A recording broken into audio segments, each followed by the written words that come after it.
Next man up, 102.5 The Game. Jake Lyman, Nute, Parker Kelley with you on this Reaction Monday, brought to you by Pella Windows and Doors of Nashville. We are broadcasting live from the Busy Bee Plumbing, Heating, and Air Conditioning Game Nashville Studios, home of the $99 yearly Beehive membership, where the buzz is always about great service. Week 2 of the preseason in the books. Titans get another win. They are preseason juggernauts, 7-1 over their last 8 preseason games. Connor and Parker were both out there. Appreciate you guys getting in here early after a late night at the stadium. What's going on?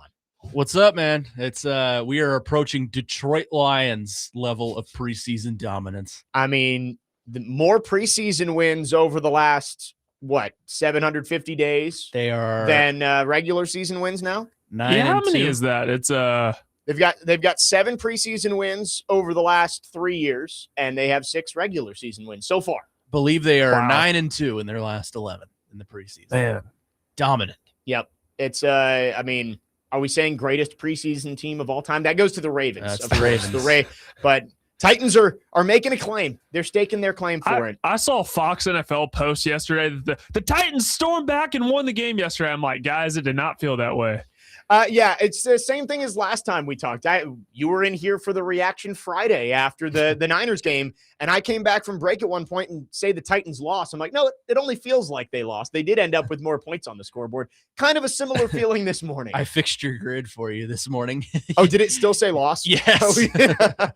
I will say I did the old beat writer start writing in the third quarter. Okay. I put lost. Yeah, Titans do win at home in the preseason home opener. If it makes you feeling better, I did that last night too. I did great job. Second drive of the game for the defense. I typed out great drive for the defense. Way to bring it back to reality after forcing a 3-and-out. And then sure enough, ball handoff, 69-yard touchdown to the house. He literally was right next to me and said, great job by the defense. And then Elijah Arroyo gets a 40-yard touchdown. It's one of those things you got to delete the tweets when one play like that happens. It was not good for the defense. We're going to get into everything. Cam Ward was better than he was last week, but definitely still some concerns from last night. But I think the one thing that everybody is looking at from last night and saying it's a problem is the Titans defense struggling and giving up big explosive plays against the Seahawks backups. I mean, the first drive basically just carved them right up and down the field. I don't know who busted the coverage. It looked like it was Kevin Winston on the first watch, but I did see somebody looked at the all-22, and it looks like it might have been Alontae Taylor who was supposed to drop back and cover that. I don't know. Well, they both picked up the same guy. Right.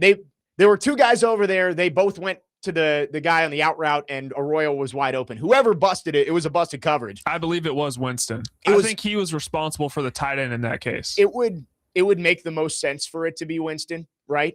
And then, yeah, the 69-yard touchdown run where they were actually very good against the run outside of that one play. I think I saw the Titans held the Seahawks to 1.9 yards per carry outside of that one play, but obviously you can't eliminate a 70-yard touchdown run where I thought it was Cody Barton kind of overplayed a little bit and then just got washed out, and that opened up the big lane for him.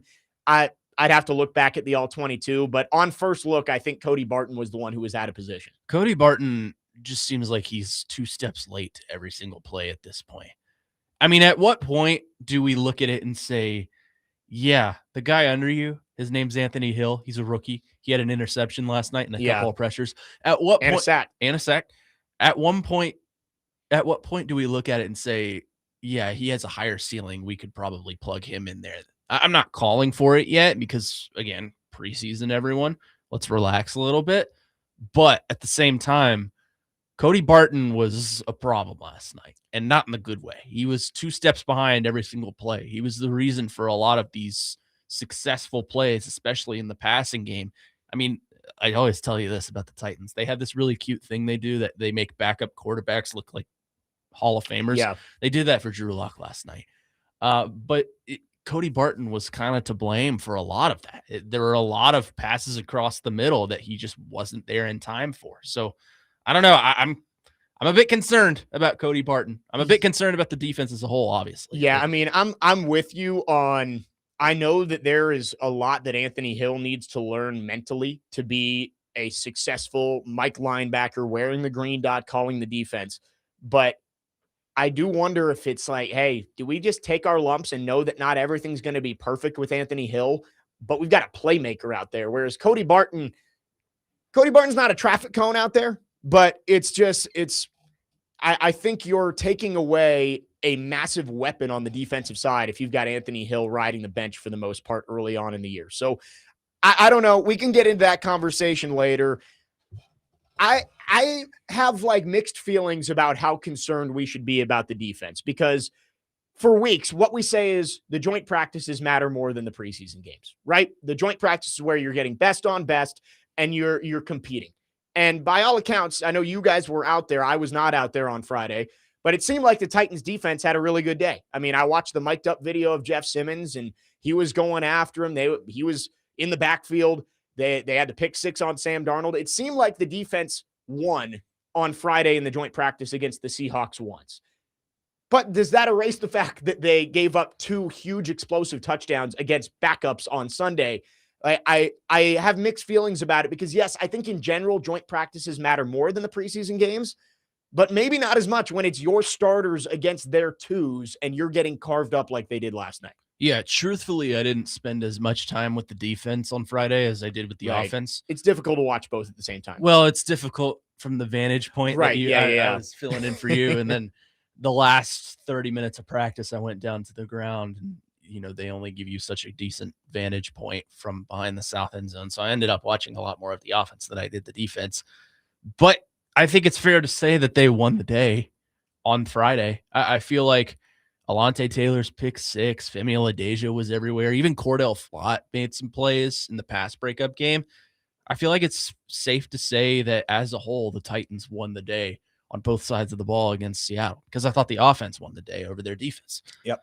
So to come out there last night against essentially backups the whole night and just lay a complete egg, it truly shows you how inconsistent preseason is. And I take more stock into a joint practice than I do a preseason game, because you truly are seeing the best on best in a joint practice. But that said, you're throwing out all your starters out there. You expect them to go out and dominate on some level. And they didn't do that. And I know Saleh made the point of like, we're not scheming, we're not game planning. It's very vanilla. But when it's vanilla, and it's your best against their backups, shouldn't you expect that you're going to win more one-on-one matchups than they are, right? Like, it's supposed to be your starters and their number 2s. And it does concern me last night that the defense is not going to be nearly the strength that we expected it to be, because I heard Robbie and Joe talking about this on the way in too, of heading into the year. I think all of us were assuming the defense is going to keep this team in games, and you need the offense to just make enough plays down the stretch. Can you win games 20-17, right? The defense is going to keep you in games. Can you score enough to win some of those low scoring slobber knockers? But you're giving up explosive plays to Drew Lock. And I got to tell you, I can't even remember the name of the running back who went. Jacardia Wright, who I'd never heard of. There you go. Jacardia Wright. You're giving up explosive plays to those guys. What's it going to look like in week 2 when you're facing Devontae Smith and Saquon Barkley? Like, that's what concerns me the most. Is this defense was supposed to be a huge strength for this team, and so far it's looking like it could end up being a liability. Yeah, I don't know. I felt like they were decent last week in the preseason against San Francisco. I feel like they did okay in that aspect. And, secondary is a concern, but last night I thought the front line was more of a concern than the secondary. Yeah, especially on that run play. Like, that's your goal, is to stop the run. So I don't think I'm nearly as concerned. Oh my God, they're going to suck as maybe some other people are. But, I saw some things last night that I'm like, that's a basic NFL play that a starting defense should be able to make. Some of the pursuit angles they took, especially on the running back touchdown. Both the safeties just completely overplayed it and had no chance to make the play. There's some things out there that are concerning, but let's remember where we are, everyone. This is the preseason. You don't take a lot of stock from the preseason. Everyone overreacts to the point that every moment in every preseason game means everything for the regular season. And then we get to the regular season and none of it actually matters. Right. Like some of the narratives that are being put out right now are going to be completely obliterated in a couple of weeks just because it's preseason and everything's under such a big microscope. Right. We have a show to host today, and everybody, that's the only thing that you have to analyze right now is last night's game. But I agree with you that week 1 against the Jets is going to overshadow anything that we're talking about right now. If Cam Ward is good and the Titans win, I think everybody's going to calm down a lot because that game actually matters. But as Adam in Portland says here, we are one terrible Jets game away from me thinking Hendon Hooker is our best quarterback. That is the mindset of a lot of Titans fans out there. Maybe not a majority of Titans fans, but I think a lot of Titans fans of one bad game from Cam Ward against the Jets and a loss. And I've said it before, pitchforks and torches are coming out. Like, I don't know if you can put the toothpaste back in the tube if things look horrible against the Jets in week 1. Which is sad that you have that mentality. I understand it. You want to win, but one game, Right. Look, the season is 17 games long. A lot of people are saying it's must win, and it's pretty close to must win, I would say, but I don't think it's actually, it determines what your season's going to look like. Let's remember the Patriots last season lost week 1 to the Raiders. Yeah. One team went to the Super Bowl. The other one had the number 1 pick in the draft. Right. So look, I'm not saying that the Titans are going to the Super Bowl by any means, but it's not as meaningful as a lot of you think it is. No, 100%. That in reality, week 1 is not the end all be all for this season. The Titans could lose to the Jets and still end up having an improved season, a successful season. But you got to win it. But on September the 14th, the next morning after that, no one is going to be saying that if they lose to the Jets. So in terms of reality and what this season actually looks like, the Jets game is not a must win. But in terms of what it's going to look like the next day and the chaos that's going to ensue, and I just think you'd flip a switch for a lot of Titans fans that you can't flip back of they'd give up on Cam and they'd give up on this season after week 1, even if that isn't actually grounded in reality. Well, some people are already there, and I don't quite understand why. Some of it is some of these podcasters going out and saying stuff that aren't actually at games, and some of that is that. But it's a lot of, I don't want to say apathy is the word, but people that are so desperate to see these Titans good again that they're going to jump to the conclusions if it doesn't happen overnight. Yeah. And it very well could be wrong. We very well could have a decent football team this year and even beyond that. But what if it's not? That's kind of the lingering thought that I think a lot of fans have right now. I think a lot of people, it's just this team's won 6 games in 2 years. What makes you think they're going to be better until you see it? And so far in 2 preseason games, we haven't seen much that's making anyone think that this team is going to be much better this year. It's still preseason, but I think there is reason to be concerned about a lot of things, namely that the starting defense has not been able to slow down Curtis Rourke and Drew Lock through 2 games. 615-737-1025 is the phone number. It's a Reaction Monday. We want to hear from you. Text or call. Our phone lines, again, driven by WilsonCountyHyundai.com. We will get to your phones coming up next. We'll talk Titans most of the show today. I do want to get to the news out of Knoxville this morning. Faizon Brandon is going to be the starting quarterback for the Tennessee Volunteers this year, so we'll talk about that. Deshaun Watson named the starting quarterback of the Browns. We'll talk about his tone-deaf comments after the game against Buffalo on Saturday as well. But mostly Titans. We'll take your thoughts coming up next. 615-737-1025. Jake Lyman, Nute, Parker Kelley. Next man up, 1025 The Game.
Next man up, 102.5 The Game. Jake Lyman, Nute, Parker Kelley with you.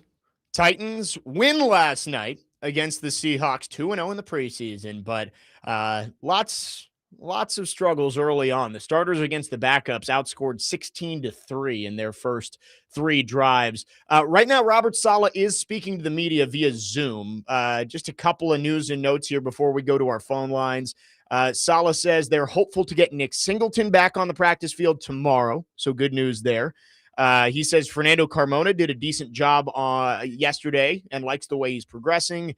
Keldrick Falk is day-to-day, should be back for the season opener, but don't expect him to play this week versus the Bears. And the last one here that Jim Wyatt put out, looking back, glad that the blown coverage happened. It opened the eyes of some guys and gives a chance for it to get corrected.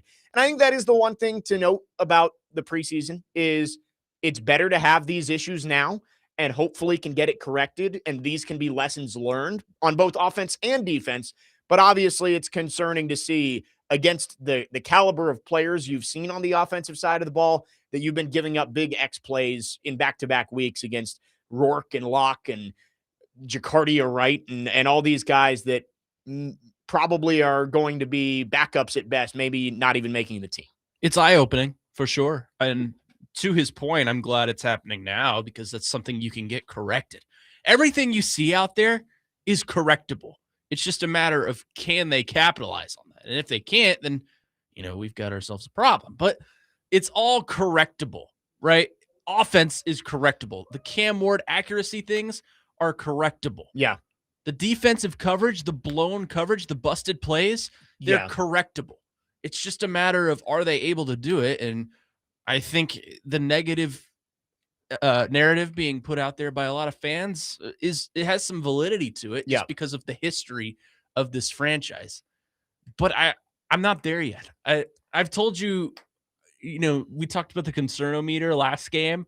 I'm still at the same place. I'm still at like about a 5. Yeah, I would say the defense might have ticked up a notch last night. But I'm still not, again, it's still not time to hit the panic button. It's never that there is never a time in the preseason that it's time to hit the panic button. No. But you're right. Like the busted coverage yesterday and missing on the run fit that led to the explosive plays. That's not a lack of talent, right? Like that's not, and I guess you can say it was against the 2s. So who knows what that would look like with 1s, but it's not like they were just outplayed on those plays. They just made a mistake. And you hope that being able to see that and being able to coach it makes it look better down the road. But obviously, they've got to be able to teach those lessons, and the players have to take them and execute better next time around. Well, Bears some of it coming is, to town this week. Some of it is, I don't know how much longer we can use this excuse, but some of it is you're adjusting to a new system. Yeah. I don't know if we can use that much longer. I don't really want to use it right now, but it could in fact be true. And I have to go watch the All 22. I'll probably do that in between shows today because I got to produce DVD. But I imagine that most of those busted coverage plays are like what you said. It's just a mistake made by the defense that's easily correctable. But in the moment, it looks a lot worse. Right. Especially, again, it's Drew Lock out there and having just a wide open tight end for a walk-in touchdown. Doesn't look good, but that is something I'm sure that's in the film room. They can go and they can point and say, hey, Kevin, you can't take that route when you're supposed to have the tight end over the top. Like, and other than it's that something play, that they can correct. Other than that play, I thought he had a very good game. He had the interception. It was called back thanks to Cleet Blakeman for a horrible holding call on Cordell Flott. Yeah, the officiating was not good last night. It was not good. Seattle had 14 penalties. Are we going to get taken off the air for the double thumbs down? Yeah, sorry. What's worse, double thumbs down or using the number 5 without Jaden Daniels' permission? Yeah, I don't know. Both pretty bad. Both will get you thrown out of the game. One more joke like that, Connor, and I'm sending you a cease and desist. 615-737-1025. Let's go to the phone lines. Dustin in Hopkinsville has called in. Dustin, thanks for calling. Thanks for waiting. What you got? Good morning, guys. There's a lot for me to unpack here. I waited for a minute, so I hope you guys can give me just a minute. But first of all, fans, Robert Saleh running up into the stands. Have you not seen this before? He is practicing the Mike McDaniels when we run up the score by 70. Okay? Or the other thought I had, he is practicing what it feels like to sit with the fans. So there's your double-edged sword. See what I did there with our little sword. Anyways, iron sharpens iron, marshmallows sharpens marshmallows. It's been out there this morning, and I'm not afraid to say we're in big trouble. I am totally okay with coming back saying I'm wrong. Gosh, I hope I'm wrong. And people that say preseason doesn't matter, folks, winning one-on-ones with guys, whether you're scheming or not, and getting beaten the crap out of by secondaries. And you could say this, like maybe the first string guys on our team ain't as hungry as those second string guys looking for a spot on that roster. But that's another problem in itself with the culture, if that's true. So Cam Ward, 8 of 12, 57 yards? I don't know, something. Still some backyard, a lot of backyard football in a small sample. And, buddy, if it's true that you're seeing ghosts, but you don't instantly, when you run to the side and run to the line of scrimmage, tuck the ball and hold it with two hands and get ready to slide somewhere. Instead, you're holding it like mom's loaf of bread. You don't want to smush it. I mean, that's easy pickings. That wasn't even a defensive play. That's more on you, buddy. I mean, yeah, he got there. But I don't know, man. I ain't going to be too worried about Tate because, I mean, he's young. He's new. But why I'm so Robert Saleh says so, sense of urgency. It's building every week. We keep hearing about great practices, and then Cam Ward could say it. We ask after every preseason game so far, and I'm tired of winning the preseason because it seems like a thing. If you're winning the preseason to get people seconds, then you come out and win 3 games for the year. Don't give me that. It's the same old Titans, and I'll say this: prove me wrong. It's like some witch came and put a spell over that stadium, that little area, and whatever stadium they're traveling to. I don't know, man. I'm really worried about Cam and his arm arrogance, all the things. I wanted the 6 picks, but when we got him, I backed him up. And I still pray that I'm wrong.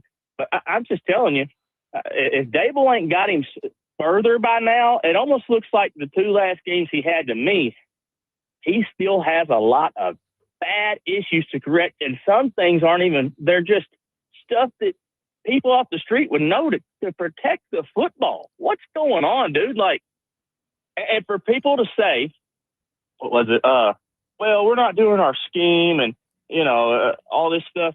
You don't put your first-round pick quarterback and all these guys in there to get these reps to demoralize them and make them look bad on national TV and get your fan base in uproar. I don't buy it. This team's bad.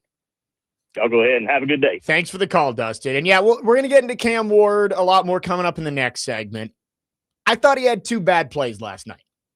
I thought obviously the ball security issue where you got to have some awareness that somebody's chasing you from behind. You can't be holding the ball like that. That can't happen. We saw too many times last year that he was careless with the football. The Patriots game that led to the scoop and score that basically ended any chance the Titans had in that matchup.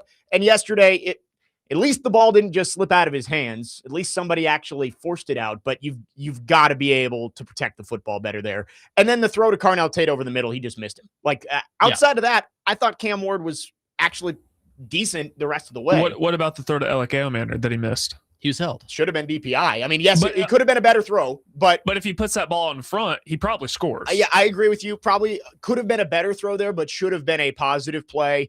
Some people are saying that the ball to Tate on the sideline that he dropped was inaccurate. It could have been a little closer, but you're trying to throw that away from the corner there. Like you're trying to put it where only your guy can get it. Maybe it could, but 4th overall pick at wide receiver, you get 2 hands on the football, you got to catch it. Well, this is where context matters, right?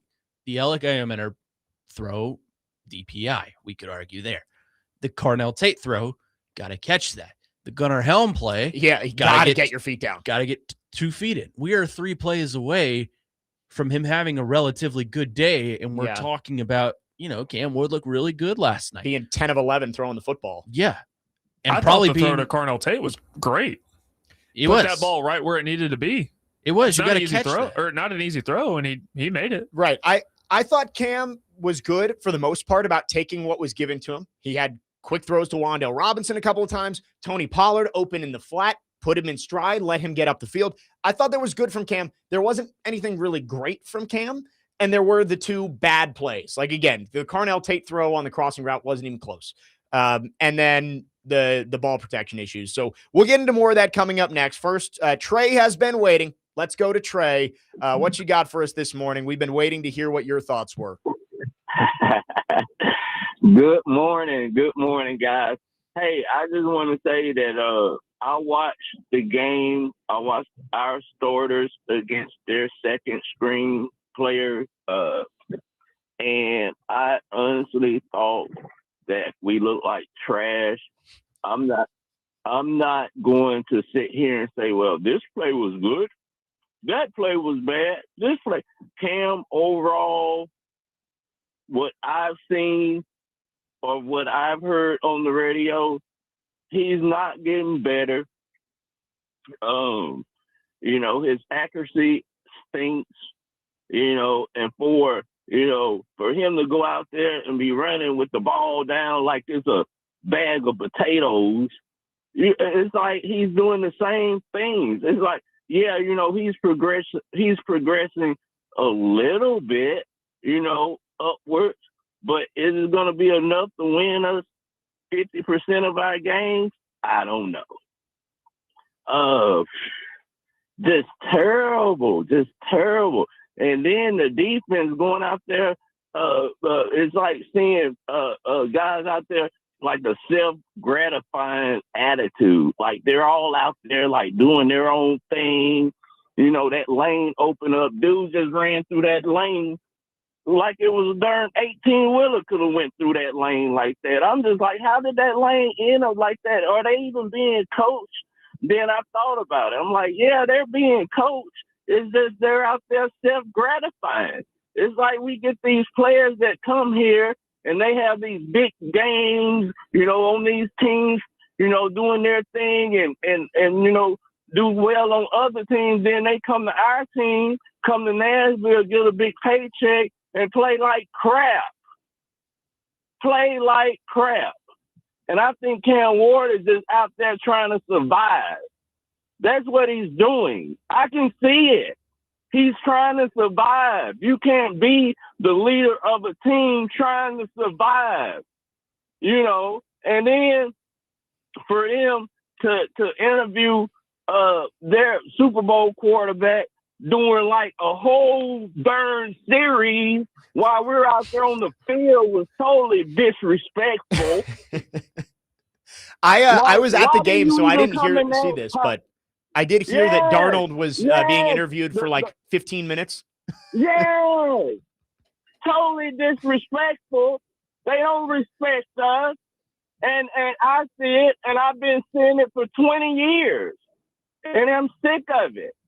They need to put a product out there that we could be proud of. There's two things that I'm scared of in my life. I'm 52 years old. There's two things that I'm scared of. Going through immigration, getting into Columbia to get my dental teeth done, and then waking up on Sunday, drinking my coffee, waiting for the Titans to come on, and have to turn the TV off in the first 5 minutes of the game because they stink. That's terrible. We need something better. Like if Cam Ward gonna be the man, then he gotta prove he's the man. I can't call Nissan and say, Nissan tell me, oh, we got this $500 million robot that's going to go down. Trey, can you take this part to California? I can't say, well, I probably can. I'm getting better every day. They'll fire me. I can't chase planes in the middle of the night and say, well, my van broke down. Can you just give me another chance? They'll fire me. Cam Ward needs to get better, or he should be fired. I love you, and y'all have a good day. Thank you. Thanks for the call, Trey. Way to tie it back man, there, lots Trey. of That was a scary list that he just Trey. named, too. Trey. I wonder if he wrote that down. It was very Did poetic. it sound from him. scripted? It's the end of it kind of did. Well, he had me going on a roller coaster ride. I thought we were about to get a twist ending where he brought up the machine parts to California. Yeah, I was right. What robot And I are we ended talking up about? in Colombia. and then he tied it back. I mean, I think we're all scared about the two things he said: waking up and watching the Titans, and getting into immigration in Colombia. Yeah, that would be pretty scary. Well, there was a Waymo following me into the stadium last night, so that was pretty scary. Okay, what's more scary: immigration, Titans games, or Waymos? Not a big fan. He was riding my tail, man.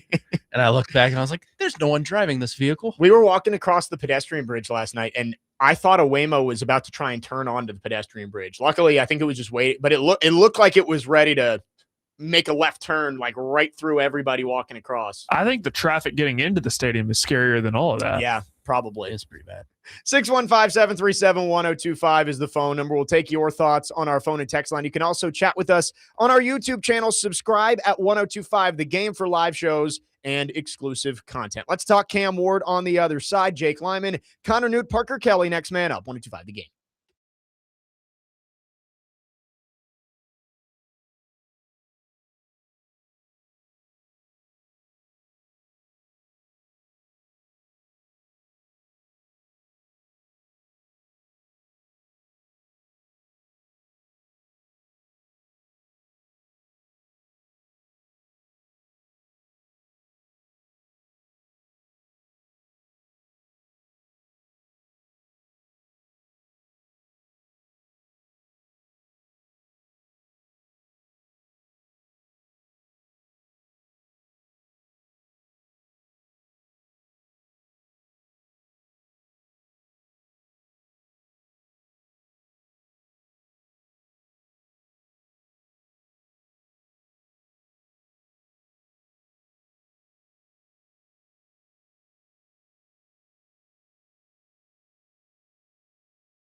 I'm not worried about him, but I don't feel great right now. It's very uninspiring through 2 weeks, the disconnect that he's had with really both of his receivers. I've mentioned it in the highlight. The Carnell Tate connection just has not happened.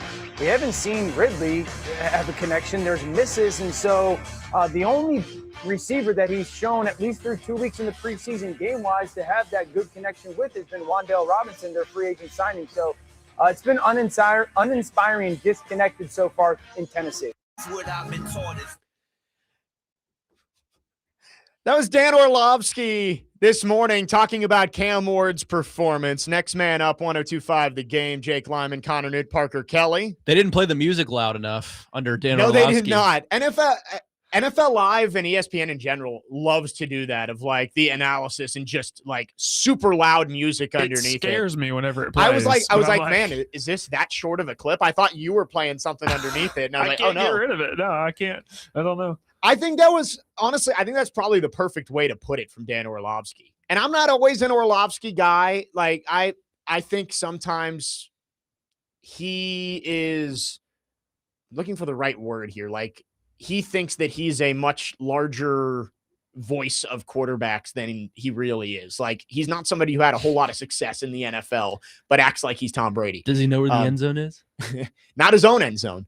I really think that uninspiring is probably the right word for Cam Ward's performance last night.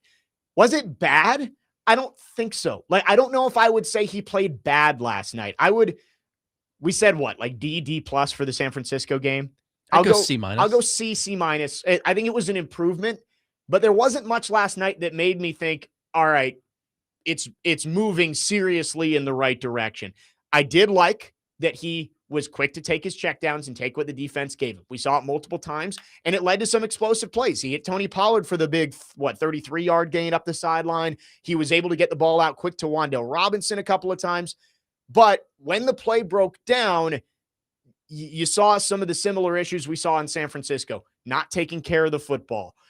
Even the one play to Alec Iamaner, it was like a 3 or 4 yard gain where he was scrambling, and then finally threw it and made the play for 3 or 4 yards. I was sitting up there in the stand saying, throw it away. Like, yeah, we were in the press box. Is it worth it for those 3 or 4 yards to risk having the ball get knocked out from behind or a possible intentional grounding or a sack? He does need to learn when the journey has come to an end. And I think the plays like the throw to Gunnar Helm are going to get him in trouble because he can do that. But there are so many times where it's just like, hey, I get that 1 out of every 3 or 4 backyard football plays, you might make a big play down the field, but a lot of times it's going to end badly. And I think he's got to learn to just throw it into the seats more often. I agree and I disagree on some level. I think the arm arrogance and the improvisation of Cam Ward that he uses to his strength sometimes, I think that's a skill that he has to his game. And part of the reason why he's your quarterback right now, because you drafted him at number 1. I agree with you got to have some football IQ at some of these points.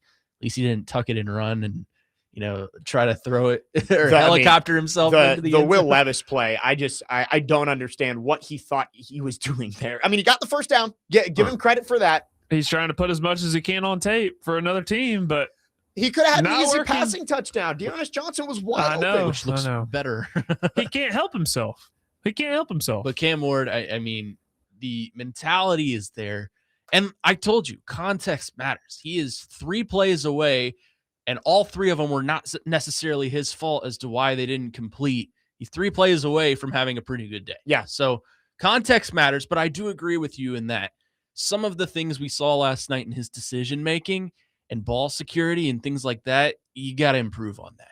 I think the improvisation, I thought the Gunnar Helm play was a great play. If Gunnar Helm can keep his feet in you bounds. just got to know where you are, Gunnar. Right. But you're a tight end in this league. He had plenty of space to do that too. Well, right. It's like if Gunnar Helm gets his feet down and Carnell Tate catches the ball on the fade, I think we might be having a different conversation about what Cam looked like yesterday. The one play that was 100% on him is he has to be able to hold on to the football. And you can't run around palming it. Like last year, we saw multiple times he doesn't have the biggest hands, right? He does not have those monster hands that he can hold on to the football no matter what. The ball has slipped out of his hands without anybody hitting him twice last year. you can't run around holding it off to your side when you got somebody chasing you from behind. That's the one that I really do not know if that's something that he's going to improve upon, because again, we're a year and a half away into his career. If you're still not prioritizing taking care of the football when you're getting out of the pocket, that might not be something that he's going to improve upon. But I thought throwing the football, outside of the one miss to Carnell Tate, I didn't think it was horrible. So I'll say if you removed the fumble from it, I probably would have put him at like a C plus B minus. But if obviously you can't just take that away, and that was the worst play he had all day. So I'll say C minus is my grade for Cam Ward yesterday. I mean, you've got to hang on to the ball. Like you said, he doesn't have the biggest hands in the world, but 2 hands on the ball, man. I mean, you can't just be walking around palming it or even tuck it into your arms. You cannot. I realize he was looking for a throw downfield, but it's a good play by the linebacker too, but you've got to hold on to the ball. This is basic stuff, man. Remember, how many times last year did we look at Cam Ward and just having a crucial turnover like that set the team back? It was a couple of times. And I mean, I don't think it's going to be the same story this season with that, but last night wasn't, inspiring is, I think, a perfect word. I think uninspiring is a great word from Orlovsky. It wasn't bad, but did it make you excited about seeing Cam Ward and the improvement? Not really. Like, it was just like, all right, yeah, it was better than last week, but it would have been hard to be worse than last week. A low bar, very low bar. Does Cam Ward's play come across as careless to y'all, just like it does me? No. See, it's an interesting point, and let's have this conversation on the other side, because we do need to get to a break. I think there are aspects of his game that are careless, but also, like, how many times does he put the ball in harm's way when he throws it? Like, I can't think of two. He had 7 picks last year. That's a pretty good number. It's a really good number. And so far in the preseason, he had the one to Carnell Tate that probably could have been picked off, but I think he's good at not putting the ball in harm's way when he throws it. It's just like when the pocket breaks down, keeping the ball in your hands has to be the number one thing that he's working on. When I think careless, I think the quarterback that played the entire second half for you last night. Yeah. That's a careless quarterback. Yeah. I think Cam Ward is improvisational and he goes off script a lot. And sometimes that's a strength and sometimes that's a weakness. But I wouldn't say careless is the word. Yeah. We'll talk about this coming up next, and we'll take your thoughts too. 615-737-1025. Cam Ward, not a bad night last night, a better night than San Francisco, but still uninspiring, I think, is the right word, given the ball security issues and a couple of the misses that he had. 615-737-1025. We'll finish up the first hour after this. Jake Lyman, Connor Nute, Parker Kelley, next man up, 1025 The Game.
Keep up with training camp with 102.5 The Game for the latest updates, player interviews, and more as we get you prepped for the upcoming football season. Coverage of training camp is presented by Twin Peaks Restaurants, Parman Tractor and Equipment, Nelson's Greenbrier Distillery, and Tri-State Water, Power, and Air. Jake Lyman, Connor Nute, Parker Kelley. Parker brought up a good question in the last segment of, do you view Cam Ward as a careless player? And I think there's two sides to the coin here, right? Of you look at the play yesterday where he's holding the ball out like a loaf of bread and gets it poked out from behind. And you've seen these issues with ball security. He had 11 fumbles last year? Yes. And he had like 13 across 4 years of college. Yeah. I mean, 14. It's an issue, the ball security. And in that way, I think you could make the case that, yeah, that's a careless way to hold the football when you get outside the pocket, and it's going to cost your team. He got very lucky that ball skipped out of bounds. But I also look at the way he throws the ball, and yes, there's inaccuracy from Cam Ward, but it may not be the right way to put this. I feel like when he misses, it's the right miss of like, if he's throwing a guy to a guy down the sideline, and he misses and he's inaccurate, it's out of bounds. It's not back into the field of play where the DB can go get it. So it's like, yes, there's careless aspects to his game, especially with just holding on to the football. But I do feel like when he throws the ball, he doesn't put it in harm's way nearly as much as a Will Levis did when he was playing for the Titans 2 years ago. But the reason I bring that up is he comes across as he's playing a lot looser, not in a good way, but in kind of in a bad way. Like you don't have to be so uptight, but it just seems like he's just, you bring up a good point about when he's throwing the ball, he doesn't necessarily put it in harm's way as much. There's still some interceptable balls that he throws over the middle we've seen in practice, but when it comes to the way that he's holding the football, that part comes across as careless to me, at least right now in the preseason. Yeah, I think he just wants to play backyard football too much. And we've talked about it before. You can't eliminate that from his game because that's part of why you drafted him, was the ability to make off-script plays when the play breaks down. But I've said it all offseason. He needs to learn to be a pocket passer too. Like, you've got to be able to stand in the pocket, go through your reads, and make a decision and make a throw. And I think maybe less last night. I think the throw to Gunnar Helm, he did have to get out of the pocket. It collapsed around him. He had to move. But the 49ers game, there were multiple times he had time. He had a clean pocket, but he just decided, I'm going to get out of here and I'm going to go try and make a play. You've got to be able to stand in there and make a normal throw instead of always trying to make the backyard plays. Well, I think the league has inspired quarterbacks to do the opposite just because of who the top guys are. Yeah, I mean, Allen, Mahomes, Jackson, all guys that rotate out of the pocket and make plays there. Cam Ward is not that yet. I don't know if he ever will be, because those guys are their own tier of quarterback. Joe Burrow, you could add to that list as well. Although he is more relatively remains inside the pocket, tries to make the play, but he's got the receivers to do that. Cam Ward, to me, I think you're right, needs to be that kind of guy that stays inside the pocket. And if the play breaks down, great. Rotate out, make a play, because we know you can do it. But it doesn't need to be within the game plan of him, let me squeeze out. If they rotate right, I'll go left and try and make a play down there, because that's how you get sacked. And that's how you turn the ball over. And that's ultimately how you can get picked off, because your eyes read the defenders and things like that. But I do think if he is capable of being within the pocket and navigating the space around there, then I think you'll start to see some things clear up. It's just a matter of, can the reckless youngster get out of his own way? You can coach that out of him. You absolutely can.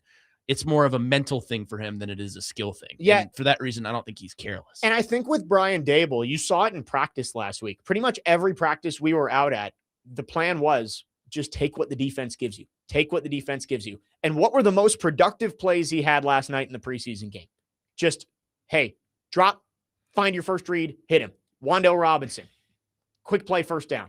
Tony Pollard out of the backfield, wide open. You hit him in stride. Like, that's one of those plays. I mentioned it last week where, was it Tajay running a little screen to the left against San Francisco? Cam hit him on the right shoulder instead of the left, so he had to turn back, and that allowed the defense to close in on him and make the play. There, he hits Pollard out in front, and he gets to go right up the sideline and goes for 30 yards. Cam Ward just taking the quick, easy play. I think Brian Daboll is trying to pound that in right now. Like, that's all we saw in practice last week. We saw a lot of it last night in the preseason game. I think they're trying to just really emphasize, if it's there, take it. You don't have to get out of the pocket and run around for 30 seconds. If you got a guy open, throw it to him. If it's a 4-yard gain, great. That's better than what could happen where you get the ball knocked loose, or you throw it into harm's way and you throw a pick or an incomplete pass. Take what you can get. And you can do the backyard football thing on occasion. Hell, his first touchdown pass as an NFL quarterback was the off-play backyard football stuff. He rolls right, pocket rolls left, crossbody, Alec Iominer in the end zone. It's great. It works on occasion, but it can't be every single play. Yeah. That's Will Levis's problem, right? Will Levis thinks every play is arena football. I mean, look at what he did last night. Instead of taking the easy check down for the touchdown, a sure thing, he tucks, runs, scrambles, gets the first down, but helicopters his way in. In Will Levis's defense, I don't think the running back was open.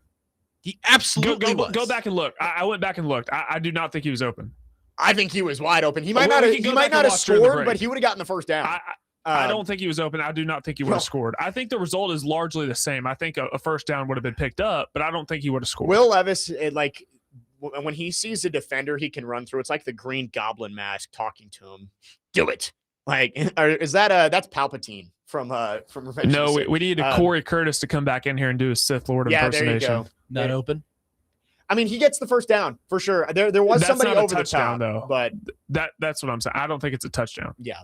I mean, I am excited to see what the development continues to look like here for the offense, because again, it was better this week than it was last week for Cam Ward at the very least, but still not good enough, and still a lot of the same issues that we've talked about with Cam Ward. 615-737-1025 is the phone number if you want to text or call. Our phone line's driven by WilsonCountyHyundai.com. Hour number 2 coming up next. We'll continue to talk Titans. Carnell Tate, no catches through his first 2 preseason games. Are you concerned about it? Also, Anthony Hill. I saw Nick Suss put this out there. The first Titans rookie to catch a pass this year. It just came from Jalen Milroe. He had a big day yesterday. We'll talk about that. We'll also get into some other stories around the NFL and college football. Starting quarterbacks named in Cleveland and in Knoxville this morning. We'll get into it in hour number 2. Jake Lyman, Nute, Parker Kelley, next man up. 102.5 The Game.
Second hour, next man up, 102.5 The Game. Jake Lyman, Nute, Parker Kelley with you. We are broadcasting live from the Busy Bee Plumbing, Heating, and Air Conditioning Game Nashville Studios, home of the $99 yearly Beehive membership, where the buzz is always about great service. Reacting to the Titans' win over Seattle last night, now 2-0 in the preseason. But I will say, both preseason games, you've come off with a pretty sour feeling about what the starters look like, especially defensively. We got into that earlier. We talked some Cam Ward. Carnell Tate also still looking for his first catch in the preseason. 5 targets, has not been able to haul one in. Last night, one of them probably should have caught it on the fade route down the sideline, bounced off his hands. Second one, he had no chance on the crosser over the middle. Are you concerned that Carnell Tate has not been able to win some of these matchups facing off against backups in his first 2 preseason games? No. I mean, there's a little bit of, I don't want to say concern, shock there. Yeah, I'm surprised that it hasn't worked out for him in games yet. Yeah, but I mean, last night you got to haul that ball in. It hit you in both hands, and I think that's just a rare miss from him, because outside of that, he's been pretty magnetic when he's gotten the targets. Yep. And some of the targets he's gotten in these preseason games that haven't found him aren't necessarily his fault. Like the one in the end zone last week against San Francisco, Cam just threw it behind him, trying to fit into a tight window. But I am a little bit surprised that he hasn't won some of these battles, but I'm not concerned about it. I think Robert Saleh cleared it up a little bit for us last night when he says we're not really scheming for Tate to get open. We'll get him the rock when we start scheming. We're just kind of playing vanilla out there, which I understand it. It's preseason. You don't want to show all your cards before the season even starts. But if we get to the regular season and we've got this, and you're actually scheming him open and he's not making these catches and he's not winning these battles, then I'll start to be concerned. But as of right now, I'm a little bit surprised that we haven't seen anything from him. I think you just mentioned it. Anthony Hill, the first Titans rookie to catch a pass, and it's not even from a Titans quarterback, which, by the way, Jalen Milroe looks awful. Yeah, that was a rough showing for Jalen Milroe last night. Rough showing for the SEC quarterbacks. Yeah. 2 of each on each roster. Yeah, we had the duel of Levis versus Milroe in the second half. I mean, I don't think it's any stretch to say that Hendon Hooker was probably the best Titans QB of the SEC guys out there. Over Levis, Milroe, and then Drew Lock. Drew Lock was Hooker. Good. Yeah. I mean, I got to say, just as I did last week, once Hendon Hooker put the helmet on, I said, I'm going to bed. It means 0. But with Carnell Tate, I agree with you. I'm not concerned, because what we say every time there's a practice, a game, it's another data point. Yeah. And I think if you look at the data points for Carnell Tate throughout the offseason program, into training camp and the preseason, I think you look and you say, this is a guy who's impressed everybody so far and looks like he's going to be a very good player at the NFL level. You don't do what he's done in practice without being a good player. The catch he had last week where he got banged up a little bit, the hit from Winston, hell of a catch, was unbelievable. I mean, went up over one guy and took a hit from the other and still hauled it in on 4th down on a huge play.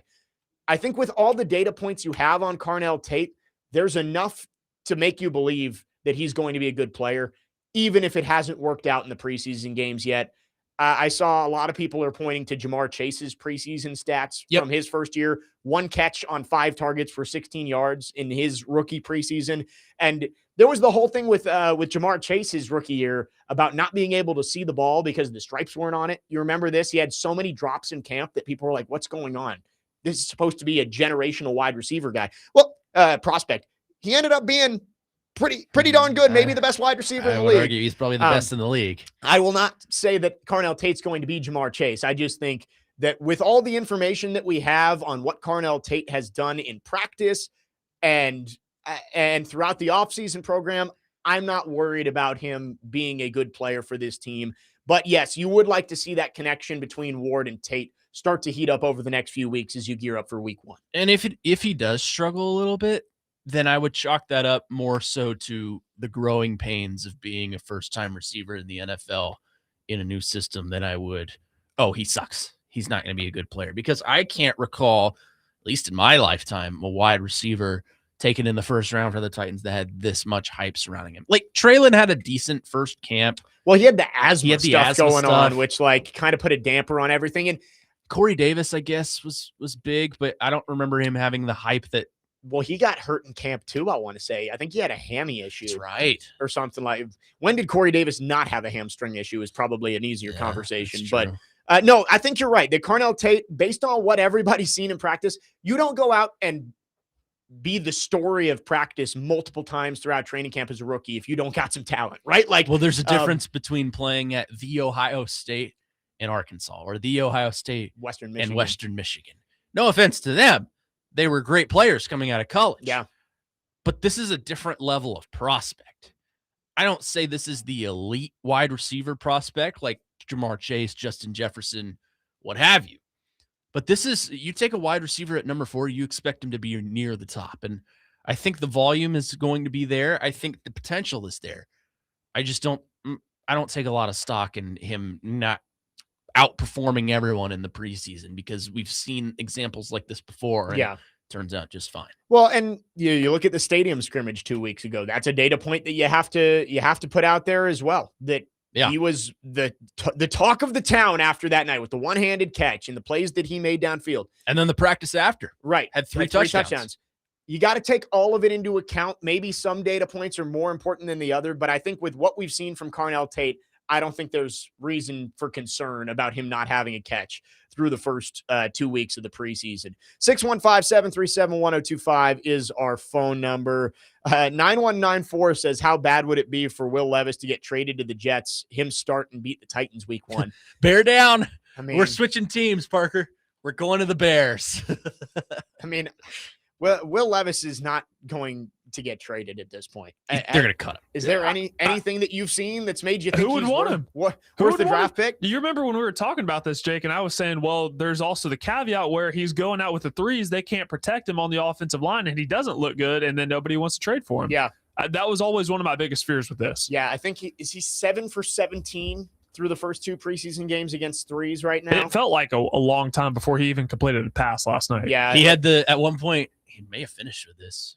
He had the same amount of passing yards as he did rushing with 15. So Will Levis, I mean, who would want him? I think he thought in his mind that play last night was going to elevate him and put him on a highlight reel somewhere, but it just made him look even worse. I mean, it looks so dumb. He had the deep ball into double coverage. Like, again, bad decision. It was, I mean, he threw it like 60 yards in the air with a flick of a wrist. That's why I think Will Levis will get a chance somewhere else, but I think teams might be willing to risk letting him go through waivers rather than he's not going to start anywhere. No, I mean, he's a project quarterback as a backup who's going to be a free agent at the end of this year. Like, he is that meme of the record player on the street. Yeah, does not work, but could be fun to fix. Yeah, that's Will Levis. That is exactly what Will Levis is. 615-737-1025. Let's go back to the phone lines. Chris is called in. Chris, thanks for calling. Good morning. Hey, guys. Hey, I don't want to overreact. I mean, all I've seen is the 2 preseason games, and that's been very underwhelming. I know Saleh is running a very vanilla game plan, but I'm beginning to think that the experts may be right about this team. So Vegas is saying 6 wins max, which would be an improvement, but not at all. Our starters are struggling against the 2s and 3s, and Cam has made Will Levis mistakes in each game. That one last night in a real game would have been costly if he go out of bounds, run with no realization of who was around him carrying the loaf of bread. He not look good. And don't get started on how our first defense got gashed by back. If it wasn't for the field goals by Sly, it would be downright pitiful. Yeah, I mean, it's a good point. The defense was not good. Joey Sly, the MVP of the preseason so far. He's 8 for 8 kicking. That call brought to you by Samsung. Yeah.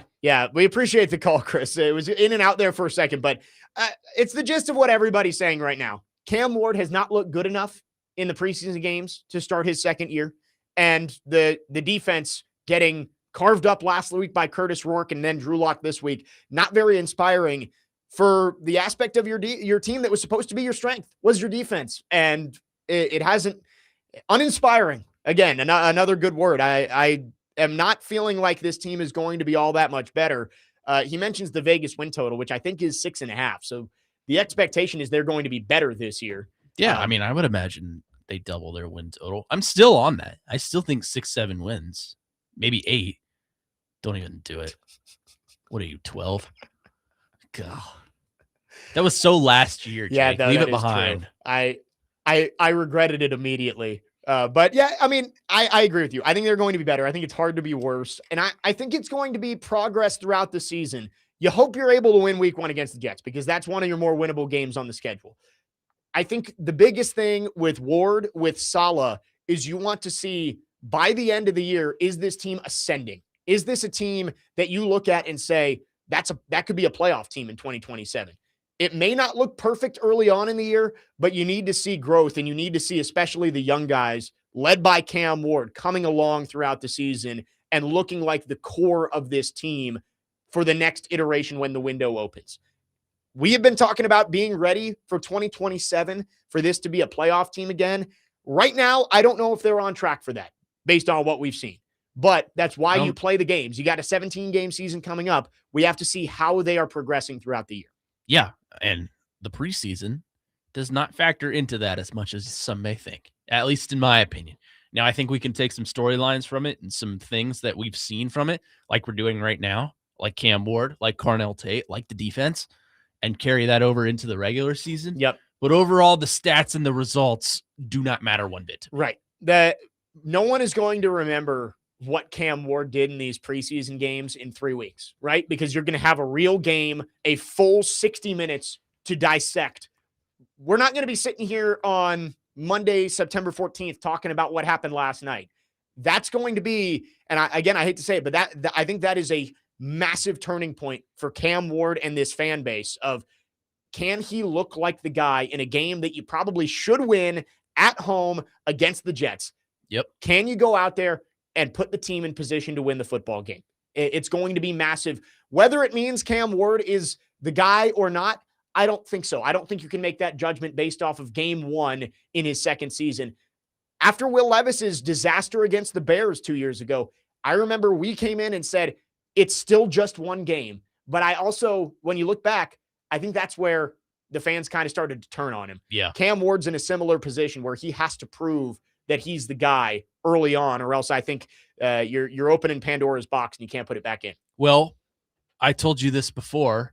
Has anyone in the history of the universe looked back at Tom Brady's second preseason start of his second season as the starter and said, that's when we knew he was going to be the greatest quarterback of all time?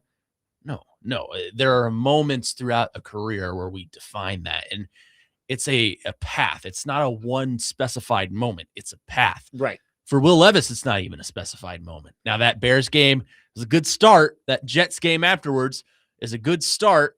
And I would honestly argue the game where we all really realized was that Bengals game. Yep.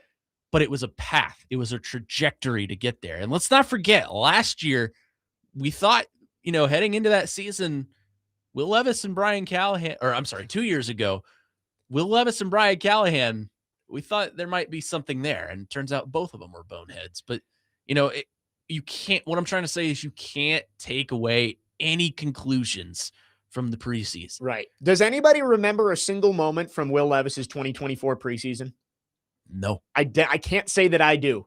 But we remember. I'm sure he played. We remember the Bears flick 6. We remember the bowling handoff to Tajay Spears. We remember the pick 6 against the Packers in week 3. We remember the 4 turnovers against the Bengals that got him benched for Mason Rudolph. The regular season games are the ones that are going to matter. I agree. It's uninspiring what we've seen from Cam Ward so far, but he's going to get the opportunity in the games that count to prove whether or not he's the guy for this team. Yeah, it's a path. We got to get there. Cam's played 1 season. Yep. We can't specify if he's a bust yet or not. He's played 2 preseason games, and although it hasn't looked pretty on either of those games, I would argue that it's been an improvement from week 1 to week 2. Yeah. So again, San Francisco, there's a lot of bad. There was less bad last night, but still the issues that we've been harping on, especially the ball security. 615-737-1025 is our phone number. We will continue to take your thoughts on the Titans preseason game last night, a win over Seattle, but the starters outscored by the backups 16-3 in the 3 drives to start off the game. We'll get to your phones coming up next. I did want to talk about a couple of the winners from last night's game. We mentioned Joey Sly and Anthony Hill. I thought he looked like one of the best players on the field last night against backups, yes, but is he a player that the Titans need to prioritize on defense early on? 615-737-1025. Jake Lyman, Connor Nute, Parker Kelley. Next man up, 125 the game.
Next man up, 1025, the game. Jake Lyman, Connor Nute, Parker Kelley with you.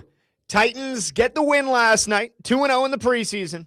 Doesn't really matter because the starters struggled against the Seahawks. Backups, we're taking your reaction on our phone and text line driven by WilsonCountyHyundai.com. Let's go back to the phone lines. Edward is called in. Edward, thanks for calling. What you got for us this morning?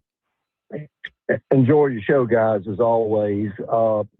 I had a question and then a comment. Wasn't it 2 or 3 years ago that preseason they went 4-0 and then just turned around and tanked the rest of the season? I mean, all these preseasons are glorified practices where you're going to make a little money for the team and having some games. But I mean, it just does not excite me at all sitting there watching. And I thought the Fox commentators were pretty critical of Cam Ward last night, talking about how they pretty much were giving him things. And I thought Seattle, I flipped it over there, I think it was 16-0. I mean, it's obvious they took everybody out and the Titans made their little run. your comments on that, and also just another off comment. Dr. Locke. I haven't heard him calling in and chirping about how everybody's got Ohio State ranked number one. Where's he been? Anyway, enjoy your show. Not everybody. Thank you for the call, Edward. Yeah, I have not heard. We haven't heard from Dr. Locke in months. We finally got our proof of life with Trey, and he calls in almost every day now. We need Dr. Locke back at some point. I'm pretty sure he's on sabbatical. Well, yeah, he might just be. It is officially week 0, by the way, guys. We've made it back. Yes, there is no more Saturdays without college football until the end of the year. Lord. But college football still starts next week. Sure, but we get something this weekend. Yeah. But what the point he was trying to make about the preseason being glorified practice, like, it all matters a little bit, but I think it matters a lot less than people make it out to be as it's happening, because it is the most recent thing we have to talk about. Everybody overreacts. It does matter, right? These preseason games aren't meaningless, but they're a lot closer to meaningless than they are like the end all be all of what these players are going to be. And so, yes, I think you can take things from these 2 preseason games. The starting defense has not looked good enough against backups. Cam Ward has not looked good enough against backups, but it also is preseason, and there's time to get these things figured out. I did want to get to the winners from last night's game. Of course, Joey Sly, we talked about it after some concern that came out of the blue and white scrimmage where he missed 2 field goals, including coming up short from one and 52. He's 8 for 8 in the preseason game so far and has multiple makes over 50 in each game so far. Yeah. Props to Joey Sly. He has cemented himself as the guy at kicker. And again, if you're looking for a bright spot on the Titans, special teams has certainly been it. They forced a turnover last night on a punt. The field goal unit's been good. Special teams has been solid so far. Yeah. In Bones we trust, right? I mean, there we go. That guy, he knows what he's doing there. Joey Sly has accounted for 26 of the Titans' 38 points in the preseason, I think. I think that was the stat he brought to me last night. You've got the touchdown on the first drive from San Francisco, They have 2 touchdowns, and then the touchdown last night at the very end to take the lead. Yep. So that's your 12 points there. Everything else has been off the foot of Joey Sly. Well, I heard Corey say this morning. His one from 55 out, it looked like it zigzagged into the like goal. A knuckleball. It looked good, but I mean, props to him. Stadium pulse got high, and he blocked out all the noise and hasn't missed since. Yeah, I mean, we were talking about Younghoe Koo, and they brought him in as for a workout. Maybe puts just a little bit of extra pressure on Joey Sly, and he has stepped up and taken charge. I don't think there's any question about Joey Sly as this team's kicker for the season as of right now. So that was good to see. And then Anthony Hill has to be the bright spot on the defensive side of the football. I know they were facing Jalen Milroe and a lot of the threes for Seattle when he was really getting his reps, but stepped right in front of a Jalen Milroe pass for an interception, got in there for half a sack with Truman Jones. He was all over the field. I just wonder how long you can have him playing behind Cody Barton. I don't think Cody Barton is a bad player, but I also don't think he's a playmaker. I think he's a guy that you can put out there. You know, he's going to put the team in the right spots. And right now that is valuable as you learn the new season. And Anthony Hill has a lot to learn mentally, but it feels like you're missing out on an opportunity if you don't put a playmaker like Anthony Hill on the field more often, because he is somebody who's proven he can be around the football. He can force turnovers. We've seen it in practice and we saw it in the game last night. Yeah. I actually asked Robert Saleh about Anthony Hill last night. I don't know if we have that or not, but basically what he said was, yeah, he made a couple of great plays and we're still trying to get him there mentally mature, mentally capable of being the green dot guy for an NFL defense. But it seems like they are really high on the ceiling of Anthony Hill. I remember Robert Saleh comparing him to Fred Warner when they drafted him. So I think you're right in that, you know what Cody Barton is at this point. He's a fine plug-in guy. He's a veteran. You like to have him in the locker room just because he has experience. But at the same time, I feel like the guy under him in Anthony Hill has a lot more of a ceiling and can be a lot more of a big play threat. I think eventually when we get to the point where it's Cedric Gray and Anthony Hill lined up next to each other, those are two guys with high motors that make big plays. So, I mean, there were times last night where I thought Cedric Gray was everywhere. And it's kind of the plays that go unnoticed because he's the ones usually making the tackle. Yeah. but I thought his field navigation skills are just unmatched. He's so quick to get to the ball. And, the busted plays, I think, not entirely his fault, but you would have liked him to be there, especially the Arroyo pass, which I think was on his side of the field. But yeah, again, I think his navigation and his IQ of playing the field is really, really good. And I think Anthony Hill can get there too. It's just a matter of he's got to get the mental makeup of an NFL player. He's young, but I think eventually we'll get to the point where we look at Anthony Hill and where you drafted him and you realize how much of a steal that actually was. Yeah, I mean, we said it the day after the draft that we felt like that was our favorite pick. I think that was pretty much universal at this station, was Anthony Hill Jr. was the favorite pick that they made. For sure. That doesn't necessarily mean favorite player, but in terms of the value that you got, getting back into the back end of the second round and getting a player like that, it felt like a steal. And he has been all over the field in practice. He made plays last night in the game. Cody Barton is not a bad player, but he's a stand-in until Anthony Hill is ready. And I just wonder how long Robert Saleh can go leaving Anthony Hill behind Cody Barton before you want to get a player like that on the field more often. Yeah. I mean, is it going to take a detrimental Cody Barton miss in coverage? Or because I told you earlier in the show, I feel like there are times where he's just always 2 steps behind the actual flow of the offense. And it kind of hurts them on some level. Yeah. Like that run last night, 69 yards to the house. Cody Barton should have made that tackle. He was late to get to the ball. And there were a lot of miscues on that play defensively. Yeah. And I think that's kind of why we're sitting here talking today about the defensive struggles and their miscues. But he's partially to blame for that. So I feel like maybe we need to get to the point where you have a guy that's younger under you and ready to make some noise in the league. And I feel like Anthony Hill's got all the time in the world and he's got the ceiling. He's not in any rush by any means. Right. You're not going to get out there week 1 and say Anthony Hill has to start for this defense. Otherwise, they're going to lose this game. He's not in any rush. But I think you and I can agree that at some point we'd like to see maybe the young guys start to take the helm of the defense from some of these veterans who haven't proven as much. Yeah, we can say that for a lot of spots around the roster. Everybody's going to develop at their own pace, but like we talked about it, you were hoping that one of the young guys on the interior offensive line would step up and surpass Volson or Schlottman at some point. That's already happened with Carmona, so that's good to see. Wide receiver, you hope that Iamaner or DK or both can surpass Ridley at some point because he's not part of the long-term future. I think you say the same thing about Hill and Barton. Yeah. At some point during the year, I want to see Anthony Hill be the starting Mike for this team because I really do think that linebacking group, James Williams started in base yesterday. They're not going to play 3 linebackers all that much, but he did get the start in the base defense. And Cedric Gray, like you said, I think the one thing you're going to get from him is the great he always is around the football.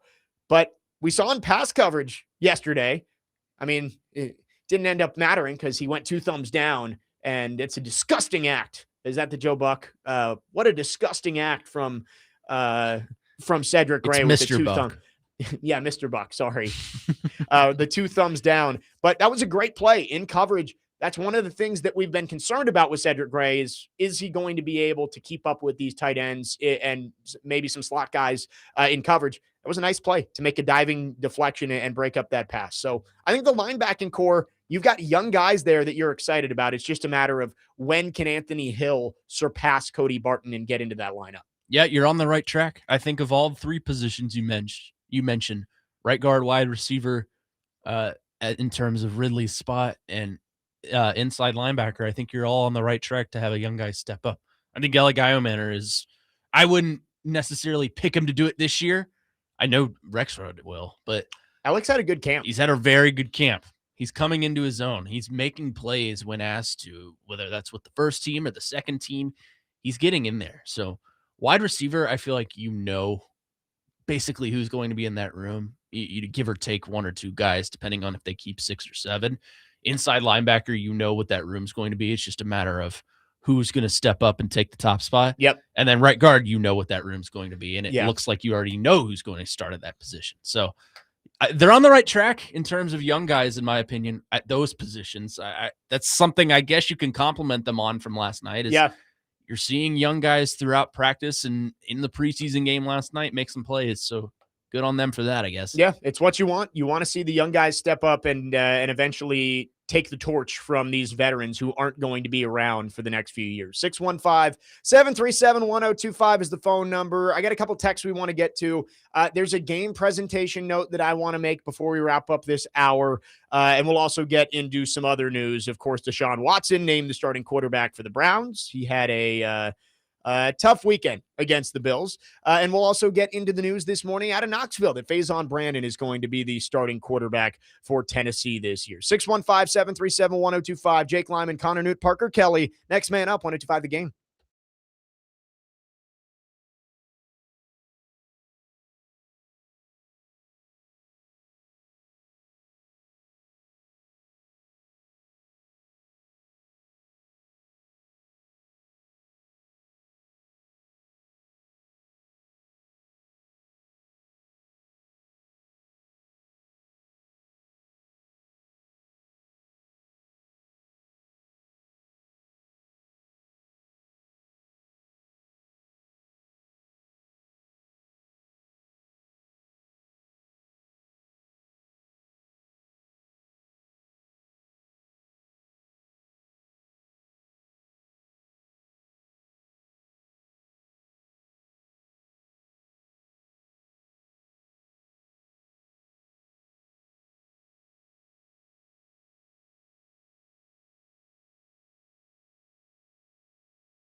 Is it fair to say I'm just not in the white girl mood Yeah, today? I don't know. It's not a Friday vibe like in here this morning, But right? we won't have Like, White Girl Fridays anymore, at least for, I know. for football. I know, yeah. I don't know. I just feel like I need You want some pump up? I need energy. All Yeah. right, we're changing the theme. We'll mid-show. change it up. Theme mid-show. We can skirt. Next man up, 102.5 The Game. Jake Lyman, kind of Nute, Parker Kelley. Yeah, I mean, I like the White Girl Friday vibe is great, but it's just it is a more of a Friday feeling, and it's a Monday morning. I don't have that same type of feeling right now. We're all sad and tired. Shout out Austin and Allie though. Great show if you're a kid back in the day. That one was like on the borderline of I was too old, so I think I've seen episodes of it, but like I didn't really get into it. I was.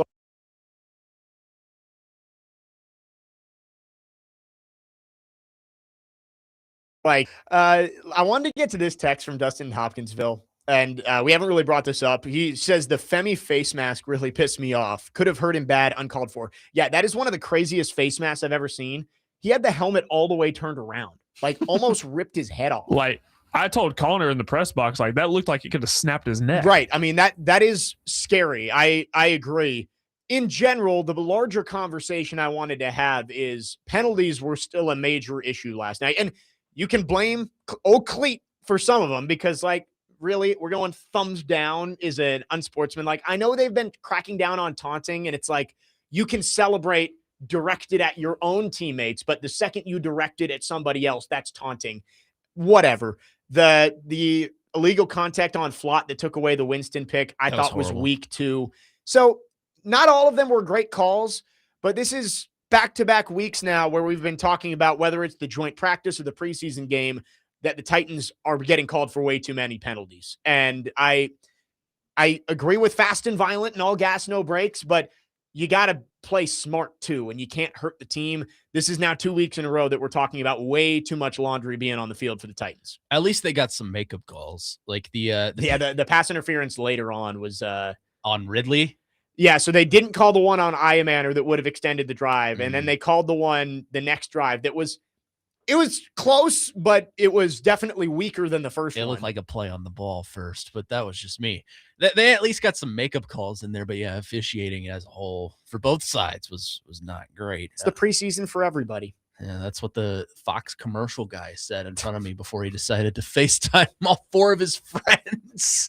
Yeah, you guys were telling me this story before we went on air. I mean, I got to tell the people now. So, I mean, the press box got dead silent, and this guy decides to FaceTime like three of his buddies. There's a talking lot about of things McDonald's or something that you can't do in the press conference. That's definitely one of, or in the press box, and that's definitely one of them. Some of us need to understand that the press box is a workplace, and not social hour. Let's please keep our chatter to a minimum unless it is about the game. I second that. Food was good though. Was that your first time up there? It's my first time in any press box. Oh, really? I've been in high school, right? boxes, But yeah, and I went up there. Me and Allegretta went up there and just kind of got a feel for it 2 years ago. It was the Will Levis Bengals game, the one that got him benched. It's a good setup they got up. It's there. awesome. Like I haven't been in a ton of professional press boxes. I've been in the Yankee Stadium press box. That one was cool. Well, that's legend status. So, but like the Titans have a good setup up there. Yeah, it's nice. It's funny. I had a college professor who told us, do not ever eat press box food because it's unprofessional. Really? And I went ham on it. Oh, I mean, I've never heard that. I think you got to take advantage. Yeah, of the you take whatever he said and shove it.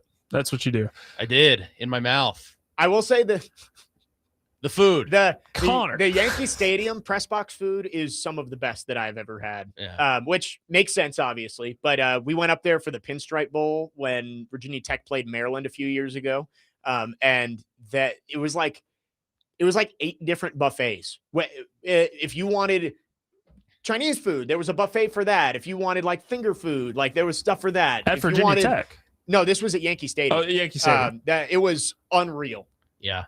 We were very limited, but it was still good. No, it was really good. I enjoyed it. Titans have a good setup. They do. There was a list that was put out yesterday of like top 32 press box. Oh, I did see foods that. Or whatever, and the Titans came in at 24. And I've never been in another NFL press box, but I always enjoy the food the Titans serve. I know there are a lot of people who like to do the press box food reviews. I think like Ross Tucker, who works at CBS, he always puts out his press box spread before the game.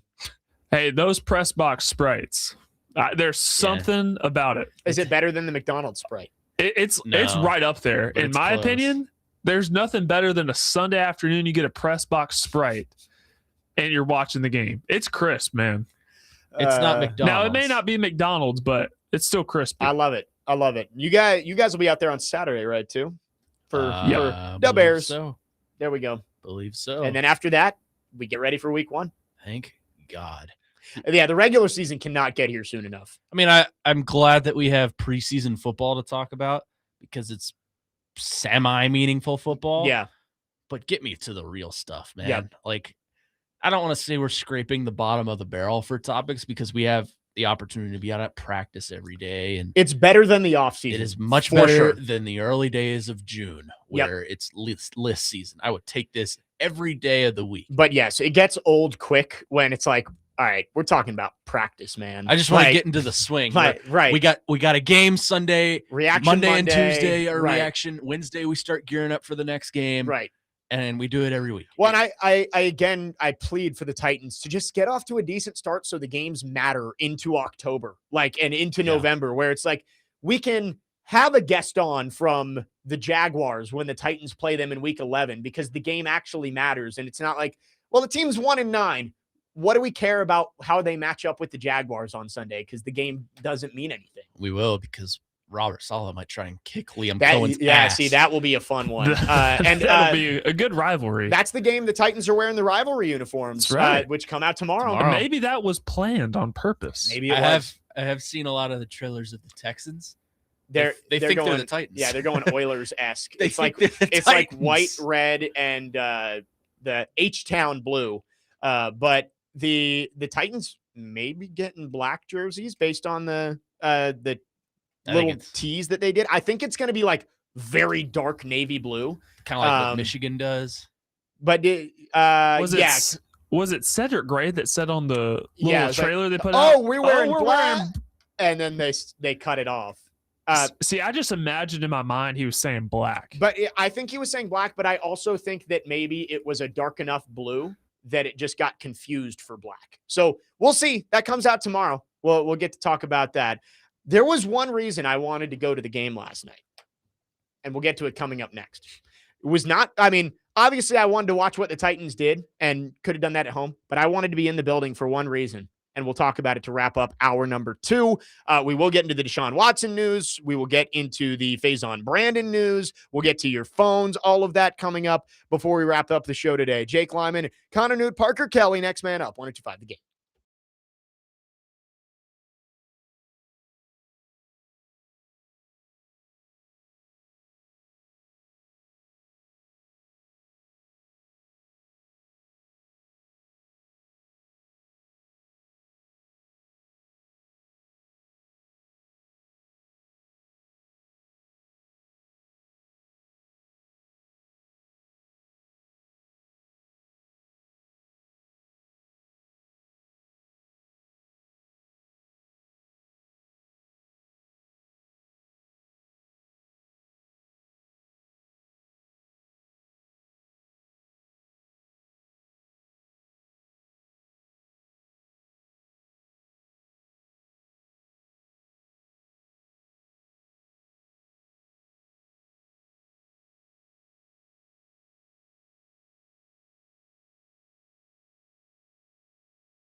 Next man up, 102.5 The Game. Jake Lyman, Nute, Parker Kelley. This Friday, come hang out with us at T-Line in West Nashville as we celebrate 102.5 The Game's 15th anniversary. Also, we have gifts that we will be giving away every hour starting at 6 a.m., including Preds tickets, Vandy tickets, concert tickets, and more. Plus, be sure to stop by T-Line and you can get signed up for a chance to win Nashville Predators season tickets. For more information, visit thegamenashville.com/birthday. Appreciate all the sponsors of the game's birthday celebration: Pickers Vodka, Tennessee Men's Clinic, Parman Tractor and Equipment, the Wine Cellar in Hendersonville, Hiller Plumbing, Heating, Cooling, and Electrical, TJ Anderson Homes, Family Leisure, Houston Clinic Orthopedics, Bob's Steak and Chop House, Franklin Motors, the International Brotherhood of Electrical Workers, Local 429, Red Spirits and Wine in Bellevue.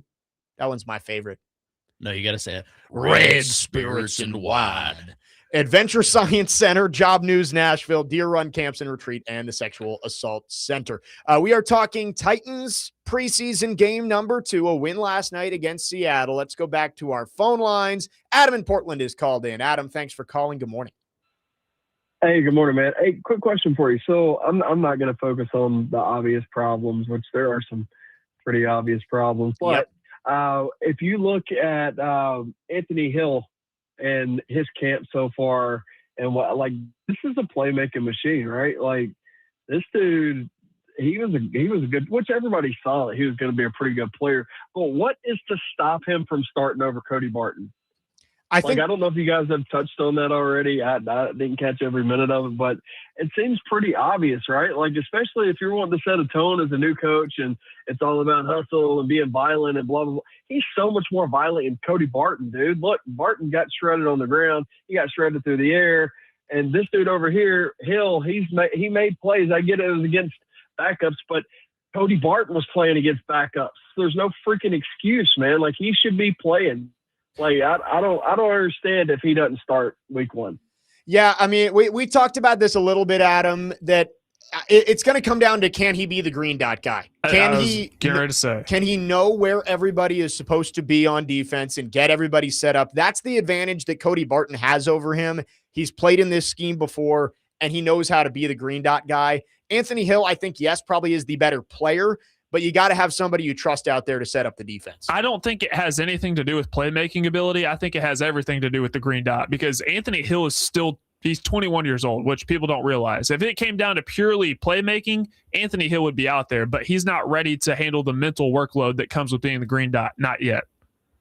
What about Cedric Gray? Can he not green dot? And then I don't know, dude. He could, but you don't leave a liability out there like that, right? Like, this is like, remember the Titans, and you leave the white corner out there suck, man. Like, if you see a better player, you put him in. I don't understand, man. I agree.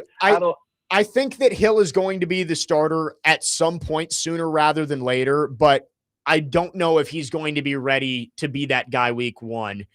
We'll see. Robert Saleh's got time to figure this out. You've still got almost 3 weeks until the regular season starts. So we'll see if Anthony Hill can come along more on the mental side, being able to get the defense set up. But I think that is what would hold him back from starting immediately, is just being able to be the Mike linebacker who sets everybody else up. By the way, Mike Clay, you know how he's doing the position rankings? Yep. He released linebackers. Speaking of linebackers, Titans at number 13. 13, yeah. I mean, solid. I think the linebacker group is definitely one of the strengths of this defense. You know so who's far? number 1? Who? You'll never guess. Number 1, Houston? They are 9. They're 9, okay. Linebacker play is tough to judge. We're gonna see him very soon. Oh, the Bears? Nope. The Jets? The Jets. Who do they have? Demario Davis? DeMario. The Jets finally have DeMario. Quincy. Yeah, Williams Demario Davis retired. is back. Yeah. Right? Quincy Williams is retired. Yep. Demario Davis, Jamian Sherwood, Kiko Mawinoa, Jaden Keller, Hokie, Michael Walker, Marcelino. Jamin Sherwood's really good. Are they including outside linebackers? Are we including Will McDonald in here? What kind of defense do they run? It says 4-3. Might be a 4. If they run like a 4-2-5, that might make sense because you only have 2 linebackers. So out I there. guess, yeah, like Sherwood and Davis. Man, that is interesting that they're number 1. I don't know what the parameters around this are, but yeah. When we come back in hour number 3, we're going to talk about some of the quarterback decisions that have been made around the country this morning. But I did want to say, our long national nightmare is over. About a year ago today, we came in here on this show and I said, the Titans have to do away with Ring of Fire as their touchdown song. It just cannot be. It was not good. The trumpets, the live music, I understand the idea, but it was not good. And last night, it got called back, but when Xavier Restrepo scored the touchdown that got called back due to holding, I did not hear the trumpets play. We found out later that is official, that it is not going to be Ring of Fire. We've won. We have won, everybody. Ring of Fire is no longer the touchdown song. good. I wonder if that'll carry over into next year because I wasn't particularly moved by it was kind of hard to hear in the press Yeah, box, I think it was tick, tick, boom. Wasn't particularly moved by that. But, the NFL is not college football where you get the fight song or something every time you score. So. Yeah. I don't know if you even necessarily need a touchdown song. Like it's not like the NHL where you have a goal song. Like the Preds do the goal song. Great. I don't know if you even need a specific touchdown song. You could have a touchdown playlist of just hype songs when you score a touchdown. Just give me the pyro. That's all I need. And I am perfectly fine if they want to include Ring of Fire somewhere else. I think it was a good idea. It was just executed in the wrong way as the touchdown song. So I am glad that it is over. They have moved on. Maybe they'll do a new tradition when they move into the new stadium, but it is not Ring of Fire, and we are all thrilled. Thankful is an understatement. I was able to rest easy, even with the starters struggling last night. That was a win. That was to not have Ring of Fire. That was your main takeaway. I'm pretty sure that was the first thing I saw on the grid. That's what I texted Parker. Oh yeah, I wrote it down before the game. I wrote down, is Ring of Fire still there? I told Parker, he texted me and was like, man, this defense is not very good. I said, yep. Now I've just got to sit around here and find out if Ring of Fire is still the touchdown song. 615-737-1025 is the phone number. We got one more hour to go on this Reaction Monday. We'll talk more Titans, but did want to talk about some of the news this morning. Tennessee naming Faizon Brandon their starting quarterback. Still waiting on a decision from Clark Lee and Vanderbilt. And the Cleveland Browns, after a tumultuous weekend with Deshaun Watson calling out Browns fans and not taking all that much accountability, he is rewarded with the starting quarterback job at the Cleveland Browns. We'll get into it coming up next. 615-737-1025. Jake Lyman, Nute and Parker Kelley, next man up. 102.5 The Game.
Next man up, 102.5, The Game. Jake Lyman, Connor, Nute, Parker, Kelley with you. Hour number 3 on this Reaction Monday, brought to you by Pella Windows and Doors of Nashville. We are broadcasting live from the Busy Bee Plumbing, Heating, and Air Conditioning Game Nashville Studios, home of the $99 yearly Beehive membership, where the buzz is always about great service. Lots of Titans talk, and we will get back into the Titans coming up before the end of the show. Practice tomorrow morning, and then the joint practice on Thursday with the Bears ahead of the preseason finale on Saturday at Nissan Stadium. But wanted to get into some news this morning. Let's stick with the NFL here. We'll get to Faizon Brandon coming up in a second. The Browns have named a starting quarterback in, I think, what might go down as one of the worst quarterback competitions of all time. Deshaun Watson is going to start for the Cleveland Browns. And this guy just sucks, man. Like, he's... As a person. Just in general. Football player. This is the second time we've had to have this conversation of him being like going up to a press conference and like blaming the fans for booing him, or like, and I get it. Fans shouldn't have cheered when he tore his Achilles or whatever it was a few years ago. He's still a human being, even if he's a bad human being. And I don't know, cheering an injury, sure. But to be upset and be like, oh, it's personal when they boo me. Yeah, it's personal. You've not only have you robbed this franchise of $250 million or whatever, completely guaranteed to not do anything as a football player, which is enough that the fan base should be able to boo you. But you also allegedly are not a very good person and have been sued by 21 different women. And so there are consequences for your actions, and him saying like, I don't regret anything in my life. And the lack of accountability is insane for Deshaun Watson. And then to reward him this morning with the starting quarterback job when he isn't, it's not like he's head and shoulders above Shedeur Sanders, at least based on what I've seen. Nope. I don't understand the decision from Todd Monken. I don't either, but it's strictly a salary decision. I mean, if I were the Browns, I would have just sat him down, eat the money. I wouldn't have cut him because that would have put you $128 million or something like that. Yeah, they can't cut him in cap, but they gotta you got to eat the money. You got to just sit there and have that contract. It's one of the worst, if not the worst contracts in professional sports history. Yeah. But he sucks. He's not a good player anymore. He was on a superstar path in Houston, and then all the stuff started coming out about him with the allegations. And then he was never the same.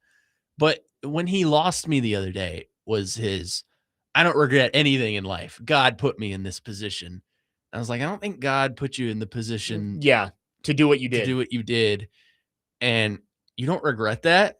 Yeah. I mean, you did a horrible thing, and I know you got off scot-free with it, but you served suspensions for this. Right. You did a horrible, your team moved off of you because of this. I think the Browns should do what the Texans did in his final season in Houston and just make him inactive every game. I know you can't cut him, but I don't know how you run that guy out in front of your fan base after what he said on They're going to Saturday. kill him. They're going to throw stuff at him. And I realize the Browns have like 12 fans, but they hate it. Well, and he hates them. They have a good fan base. They want to win, but they just been like, it's just been torturous for them. They're passionate. I don't get it from a PR standpoint of after what he said this weekend, making him the starting quarterback doesn't make a whole lot of sense. But from a football standpoint, is Deshaun Watson going to be on the Cleveland Browns next year? No. Is he the future of this franchise? Certainly not. I don't think Shedeur Sanders is either, but I think Shedeur Sanders has a better chance to prove that he could be a starting NFL quarterback at this point in his career than Deshaun Watson. I would rather see what the young guy can do. And I know Todd Monken can't just go out there and be like, well, we're not going to be very good anyway. Let's just see what the young guy can do. But that is the reality of what the Browns are this year. They're not going to be very good. They admitted that when they traded Myles Garrett. Let Shedeur Sanders play and see if you've got something. The results are going to be pretty much the same as they would be no matter who you put out there under center. And what puts butts in seats more? The young guy who is polarizing, to say the least, in Shedeur Sanders, but at least he's got some following, and at least people around the world somewhat like him. Or The guy who just completely trashed your fan base and blamed you for every single thing that he's done. Yeah. I didn't agree with them booing him when he tore his Achilles at the time. But you can't go out there and say that it was personal. Right. Obviously, it's personal. You've done some bad things in your personal life. And again, remove all of that from it. They traded multiple first-round draft picks and gave you $200+ million to come be the savior of that franchise. And not only have you not been that, you've been horrible and have barely been on the field. Yeah. Like, you deserve to be booed, obviously, for everything going on in the personal life. But if it's just football, like, even if you take out the personal from it, I think he still deserves to be booed by the Cleveland fan base. And he very clearly doesn't want to be there, but he knows he doesn't have a choice because he can't go to them and demand a trade. Well, who would want him? Who would want him? That contract? Yeah, exactly. And yeah, I don't know. Maybe he'll get his contract will expire. I don't know where he'll end up, but I wouldn't sign him. If anything, if the Titans fans take anything from today, your praise is at least you're not the Browns. Yeah, I think that's about what you can take from it is at the very least, you're not going through what Cleveland's going through. Gover on the text line says, this Watson news makes so little sense. I'm forced to believe they're setting him up to fail so they can cut him or make him a perma scratch. I did see somebody theorize that the first 2 games are on the road. So maybe they just want him to fail in those first 2 and then they can bench him. But yeah, I don't know. Or get him hurt. It's what a horrible quarterback competition this is. And it's so, I saw somebody tweet this too this morning of like, how funny is it that the Browns are having the most ridiculous quarterback competition ever between 2 guys who probably don't deserve it. And you took a guy in the 3rd round last year who isn't even in consideration. Like Dylan Gabriel was a 3rd round pick 18 months ago, less than that, 16 months ago. And he's not even being talked about as a possibility to start for this team. It's so funny what's going on in Cleveland. They're in hell. They're in QB hell. I mean, it's hilarious. I feel for Todd Monken. Like he took the job and he knew what he was getting into, but I think he might be just setting up to be, hey, you're going to deal with this situation. We're going to fire you. We're going to draft a quarterback number 1. We're going to start over next year because he should have stayed. He's not being given any chance to succeed with the guys that they have there. I know it's a new staff in Baltimore. Jesse Minter probably wants to bring his guys in, but I wouldn't have taken this job. I would have just maybe take the year off. He would have gone to New York with Harbaugh.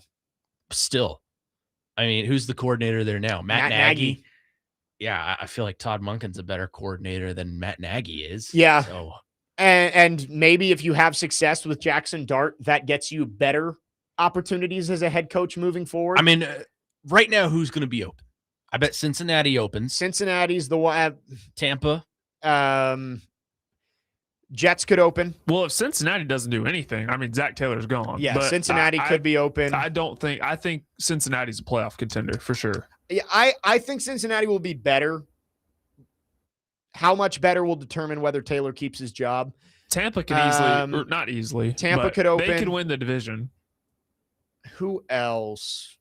Green Bay could open. I mean, I think LaFleur? Eventually the Matt LaFleur leash is going to get too short. They extended him, though.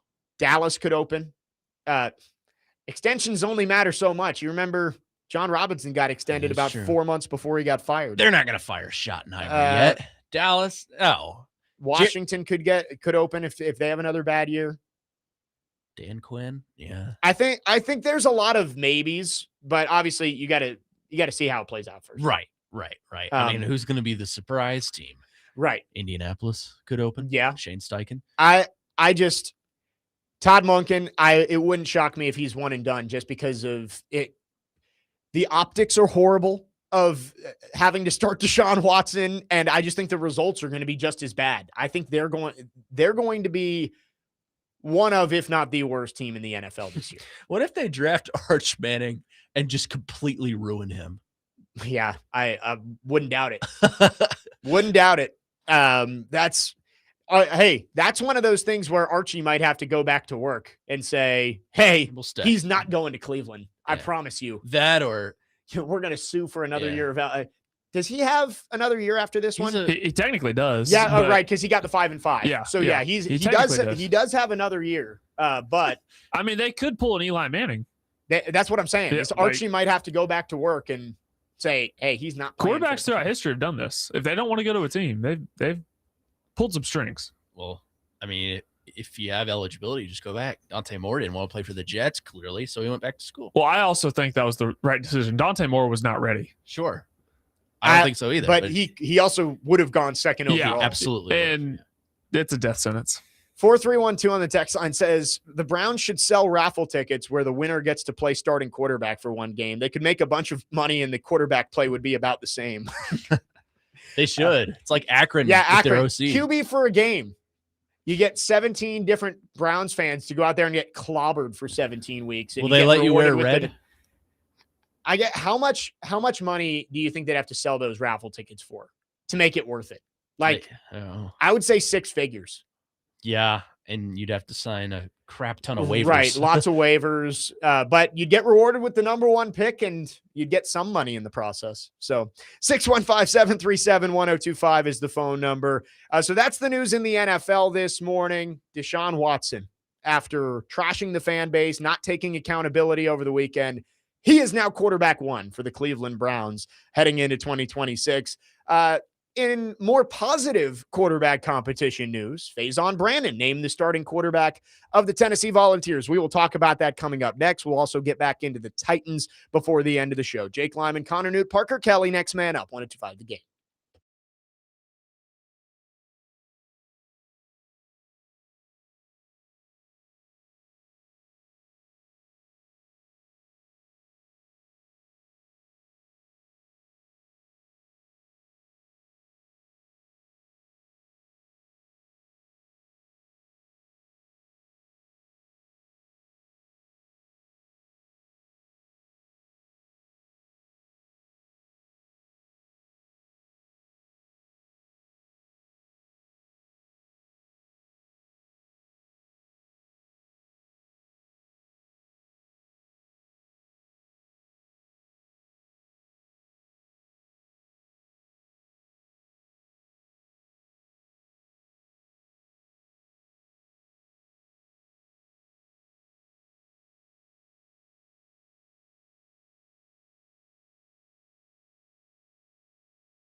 Next man up, 102.5 The Game. Jake Lyman, Connor Nute, Parker Kelley with you. Underrated, this song. Not a Vols guy, but down the field, underrated.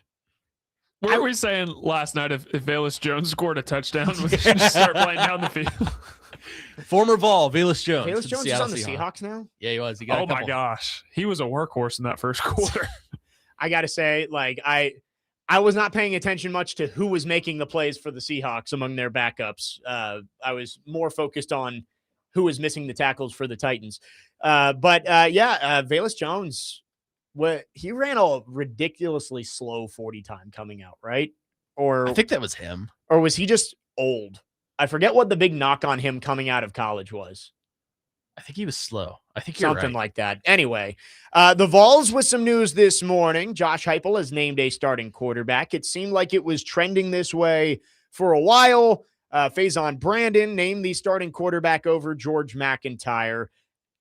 Faizon, it makes the most sense, right? Both these guys are inexperienced. Yes, McIntyre has the year in the system, but if it was close, I think you go with the guy who's younger, has the higher ceiling, and you can get him those reps early to develop throughout the year and into the rest of his college career. So I think it makes a lot of sense that Faizon Brandon is going to be the starter. It is now official that he will be taking snaps to start off the game against Furman in a couple of weeks. Well, yeah, if it's a close battle, you go with the young guy, because in this era of college football, if a young guy like that, a highly touted prospect that you're paying money to, isn't starting, chances are he's going to hit the portal and go start somewhere else and probably burn you for it. I think my main takeaway from this is good for Tennessee. I think that's the right call. I think he's going to be a good player. My main takeaway is we got to be getting close to a decision from the other team in the state of Tennessee, right? Between kind of this, not as much similar. Blaze Berlowitz is a lot more experienced than George McIntyre, but I feel like if I'm Clark Lee, I probably follow suit. I probably do the same thing. I understand the whole, you can't rush him into this, but this is college football and it's the Wild West out there. If a quarterback like that isn't starting for you and they don't want to wait, chances are they're going to hit the portal and someone probably a little bit better than you is going to come scoop him up and start him immediately. So look, for Jared Curtis, he probably would have sat if he would have stayed with Georgia because of Gunnar Stockton. Yeah. But Vandy's not in that situation to just sit him. I think you have to start him. And Tennessee, I think, made the right call in starting Brandon. Clearly, the narrative coming out of there was George McIntyre hadn't really progressed from last year, which is kind of a shame considering he has a whole year in that system. But Faizon Brandon, if you're relying solely on talent, I think is the move. I think the same could be said for Vanderbilt. So I think Vanderbilt needs to follow suit from what Tennessee did and start Jared Curtis this season. Well, it seems like it's been trending that way, right? Clark Lee said after their scrimmage this weekend that he felt like Curtis played his best for the longest so far in camp on Saturday night over at First Bank. So I think you're starting to see it trending in that direction. Clark Lee did say he's not ready to name a starter yet. I would assume it comes in the next couple of days because, again, Austin Peay, it's not like you're still a month away. Austin Peay is in 13 days. They've got to be able to pick a starter. So I would expect Vandy will have an announcement or there will be a report coming out in the next few days here to give at least a week of prep. Vandy is now the final SEC quarterback battle that needs to be decided.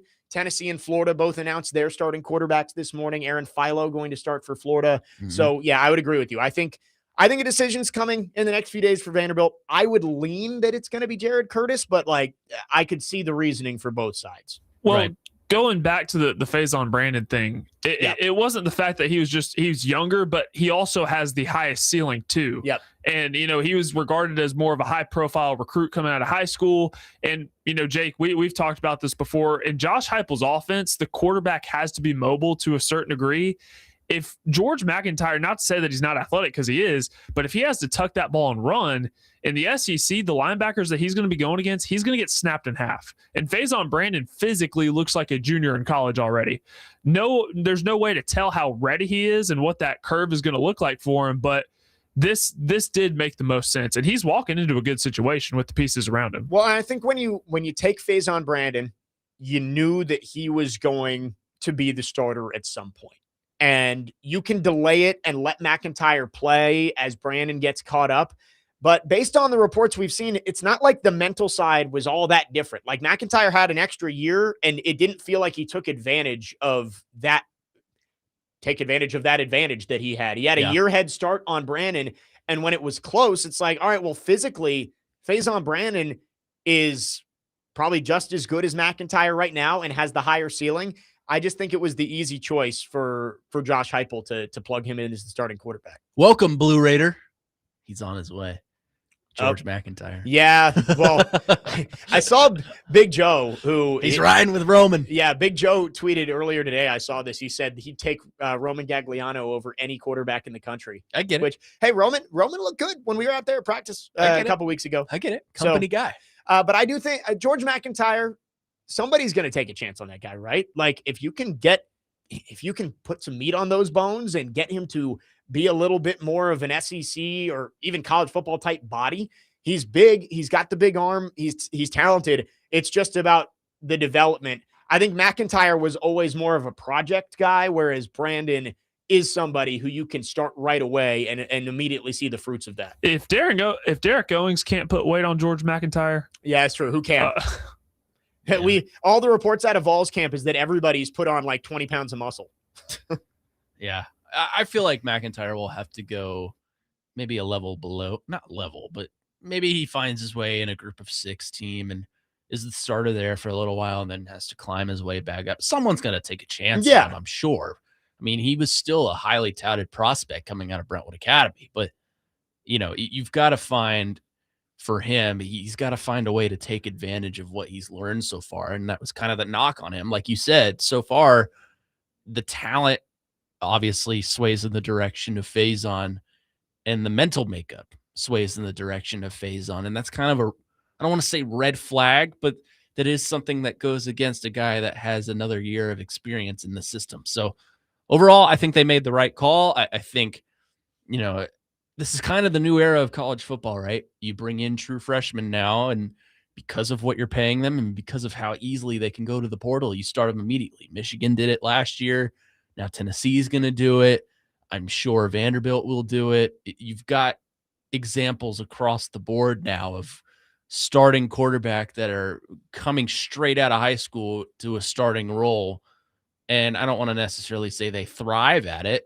Like Bryce Underwood was fine last year. But they won 9 games with a true freshman quarterback. But he's back this year. Right. And that's the sole reasoning for doing it. So good on Tennessee for doing this. I think it's the right call. Yeah, and I do think at some point this year, Jared Curtis is going to be the starter for Vanderbilt, right? Like, I don't think if they name Blaise Berlowitz the starter in week 1, that doesn't mean that Blaise Berlowitz is going to be the starter the entire year. I think Curtis is going to get in there. It's just a matter of, is he ready for week 1 against Austin Peay? And I think giving him those reps against teams, FCS and then Delaware out of Conference USA, it's like those are the reps that he needs to get ready when the SEC slate rolls around. I'm excited, though. Obviously, Vanderbilt has not named a starting quarterback yet, but I think the expectation would be we're going to get Brandon versus Curtis for the next 3 years. Could be an all-time rivalry, to be honest with you. I mean, I think those two guys battling is going to be so much fun. It's going to make this rivalry so much more fun. Like, we went through the last 10 years. I think Tennessee's 6-4 against Vanderbilt. There was a stretch where they won 5 straight at one point, but Vandy gets the win in Neyland. I think there's a lot of fire between these two fan bases right now, and adding the 2 young, talented quarterbacks into the mix where there's always going to be comparison between the 2 of them, I think is going to make this a really fun rivalry matchup over the next 3 years. Yeah. I mean, there was a time earlier this year or earlier the past couple years, I think you could say that Tennessee just didn't acknowledge Vanderbilt as a rival because they smoked them and everything. That's gone now. Right. We're back. It's an in-state rivalry. Vandy has brought the fire from a fan perspective, and good on them for it, because I think I saw the other day that season tickets are sold out at First Bank, which is awesome. Yeah, I think I saw that too. Which is really cool. Yeah. How many times in your lifetime, in my lifetime, can we be able to say that? Probably not many. I think there is a lot of juice in this fan base right now. They're excited. Coming off a 10-win year, you've seen the product of like, okay, Vanderbilt can do this. We can go win 10 games and be a playoff contender. And now you add in the highest rated recruit in program history at quarterback. There's going to be excitement around this team. Some texters may think they're going to lose to Austin Peay next weekend, but I think that this Vanderbilt team, just from top to bottom, is so much more talented than it was even 2 years ago when that team went 6-6 or 7-6. Austin Peay is a good team, but they're a good FCS team. I promise you, the difference between an SEC team and an FCS team is stifling. I remember last year, everyone went into the game last year, Tennessee Tech against Kentucky. Tennessee Tech was 10-0 and said they might upset Kentucky. Kentucky beat them by 35. Yeah. There's levels to this, right? I'll do you one better. The difference between the group of 6 and FCS, right, is staunch. Look at the playoffs. Yeah, every year there is levels to this of SEC Big 10.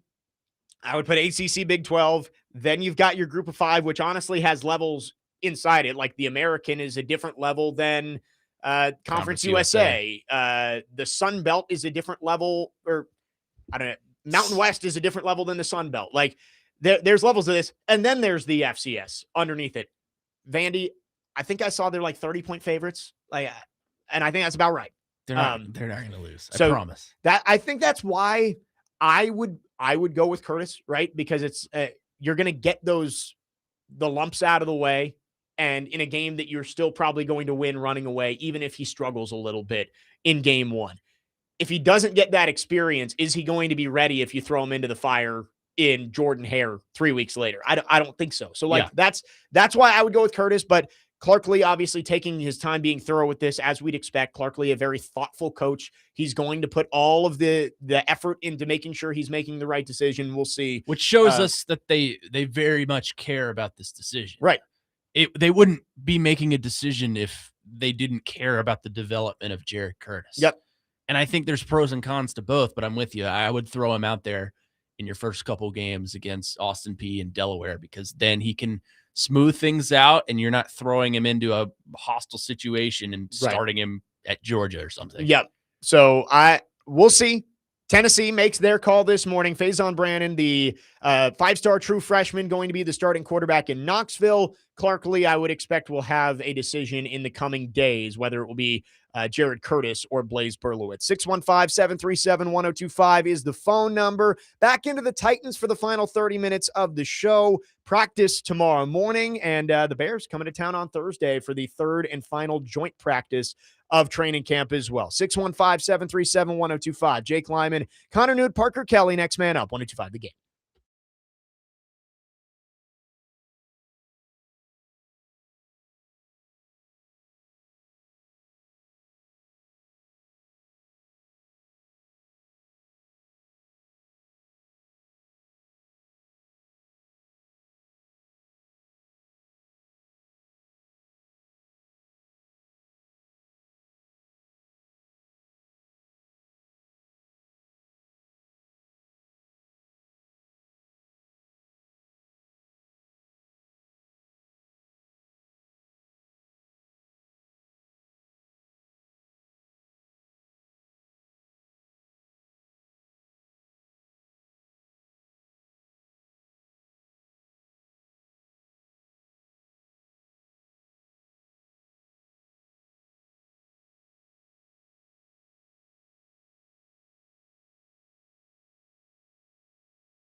Next man up, 102.5 The Game. Jake Lyman, Nute, Parker Kelley with you.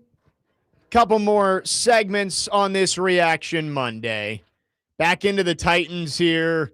A win last night, 19-16 over the Seahawks, but with what you saw early on in the game, not a whole lot to get excited about with the starters struggling against Seattle's backups, which takes us into a big week coming up here. You got practice tomorrow, chance to get your feet back under you against, just within your own team. And then you got Chicago coming in on Thursday. It's a quick turnaround for a joint practice. I think we've seen growth. Minimal growth, maybe, when you look at only the preseason games. But think about the reports we were hearing coming out of the Santa Clara joint practice against the 49ers, where basically after an okay start for the Titans offense, the Niners just ran roughshod through them the entire rest of the practice. Brock Purdy couldn't miss. He had 5 touchdowns in a red zone period. Titans offense couldn't get much going on. Compare that to what we heard on Friday and what you guys saw out there on Friday, that the Titans were competitive with the number ones for the Super Bowl champions. I know the preseason games have left a lot to be desired, but I think you have seen the improvement in the joint practices. This week is important to just get some good feelings heading into the season. Joint practice Thursday, preseason game Saturday before cut down day on Sunday. I'm a little cautious because this time last week we were saying the same thing about this week and how this is an opportunity to get the next foot forward and have some good vibes heading into the next week. But you're right, it is. But how many more times are we going to say this, right? I just think you can't completely ignore the joint practice, right? Right. Yes, obviously last night you can't ignore that either. That the twos for Seattle carved up your defense, and the Titans only scored 3 points as an offense in 3 drives on Seattle's backups on defense. But you also have to look at Friday in the joint practice where the Titans clearly were the aggressor. I don't know if you can say definitively they were the winner, but they were much more competitive than they were with San Francisco. They were. You'd like to see the same thing against the Bears coming up on Thursday in the joint practice. Yeah, and I think offensively they have the opportunity to do that. The Bears have a decent defense, but it's not anything like the 2 defenses you've seen the last 2 weeks, especially the one you saw Friday. So offensively, I think we're going to hopefully see some things shore up a little bit, and maybe we start to see the playbook open up a little bit and get to where we're actually scheming our receivers open, and it's not just this vanilla Madden play calling like we saw last night. Yeah. So I think you have the opportunity to put a foot forward. I can't believe I'm saying this. Defensively, I'm more focused this week than I am offensively. Yeah. Last night raised a few alarms for me, especially in the back. The secondary was not great, but I think they're going to be challenged this week with the offense that Chicago has. Caleb Williams, as we know, is Colston Loveland, Rome Odunze, Luther Burden. Is Luther Burden still hurt?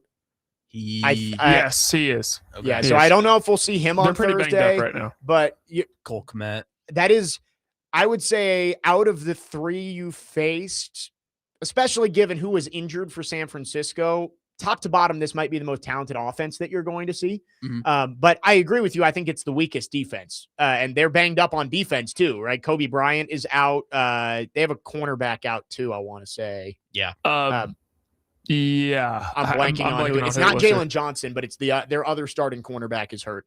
So it's going to be another good test for the Titans. They need to be able to continue to build and develop heading towards the season. I agree with you. I think the defense is going to be the main focus this week.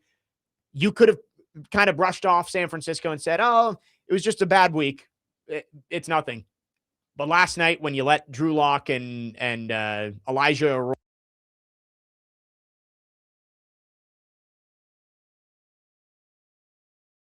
Roy, you've got to bounce back this week and prove that it's just some preseason bumps in the road rather than something that we're going to see all season long.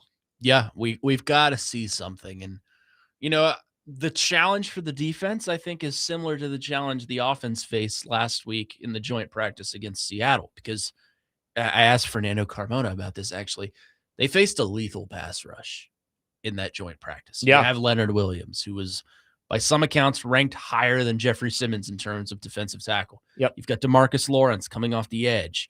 You've got good pieces on that side. It's a Super Bowl winning defense. Right. Let's not forget that. And they lost some pieces in the offseason, but still brought back a decent chunk of that defense that was dominant down the stretch leading to the Super Bowl. Absolutely. And I think if you flip it around this week, the challenge for the defense is going to be similar. That team almost went to the NFC Championship last year.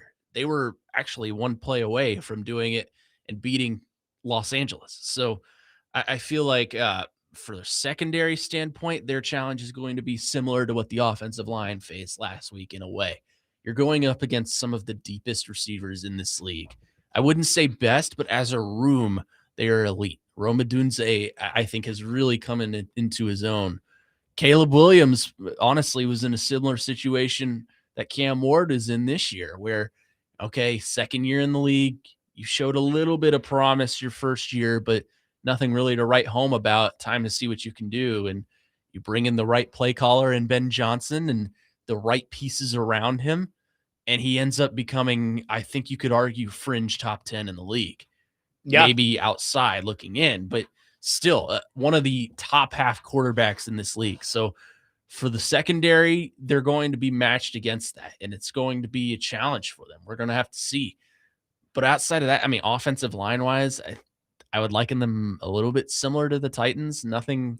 They've got some good pieces on the offensive line, like Joe Thuney at left guard. Thuney's good.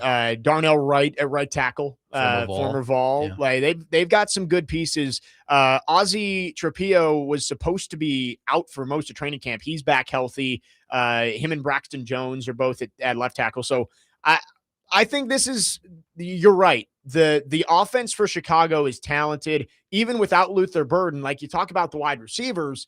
Yeah, Rome Odunze, they don't have DJ Moore anymore, but you got to worry about DeAndre Swift and Kyle Monangai and Cole Kmet and Colston Loveland. Like the weapons as a whole is really deep for Chicago. Khalif Raymond is still there. Raymond is a Chicago Bear. Titan yes. legend. He is a Titan legend. The thing about Caleb Williams, most people don't realize, and honestly probably don't really care, but Caleb Williams' completion percentage went down compared to what it was first year. But because he made all those game-winning plays in the fourth quarter, it doesn't really matter because he won them games in the fourth quarter. Yeah, I mean, Caleb Williams was the prime example of like passing the eye test. You watched him in big games down the stretch, and he made the plays necessary. The touchdown throw he had, was it in the Rams game to tie it late? Yep. Was just absolutely insane. Where he fourth down, basically ran back 20 yards and then hit Cole Kmet for the touchdown. Just ridiculous. I mean, that's why you draft a guy like that. It's not always going to look pretty, but and yet another example of why stats lie. Yeah. Film does not. Right. I'm reading a book right now, and it was talking about Caleb Williams in high school, and his high school coach named him the starter on varsity as a true freshman because of his ability. He really struggled quarters 1 through 3, but when the fourth quarter came on, he always led him to a comeback. And that's starting to show itself in the NFL too. 615-737-1025 is our phone number. We got one more segment left with you on this Reaction Monday. TD and all of the NFL Nation reporters had to put out revised 53-man projections this morning. There are some interesting names that TD has making the 53 for the Titans. We'll get to that to wrap up the show coming up next. 615-737-1025. Jake Lyman, Connor Nute, Parker Kelley. Next man up, 105 The Game.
Next man up, 102.5, The Game. Jake Lyman, Connor Nute, Parker Kelley.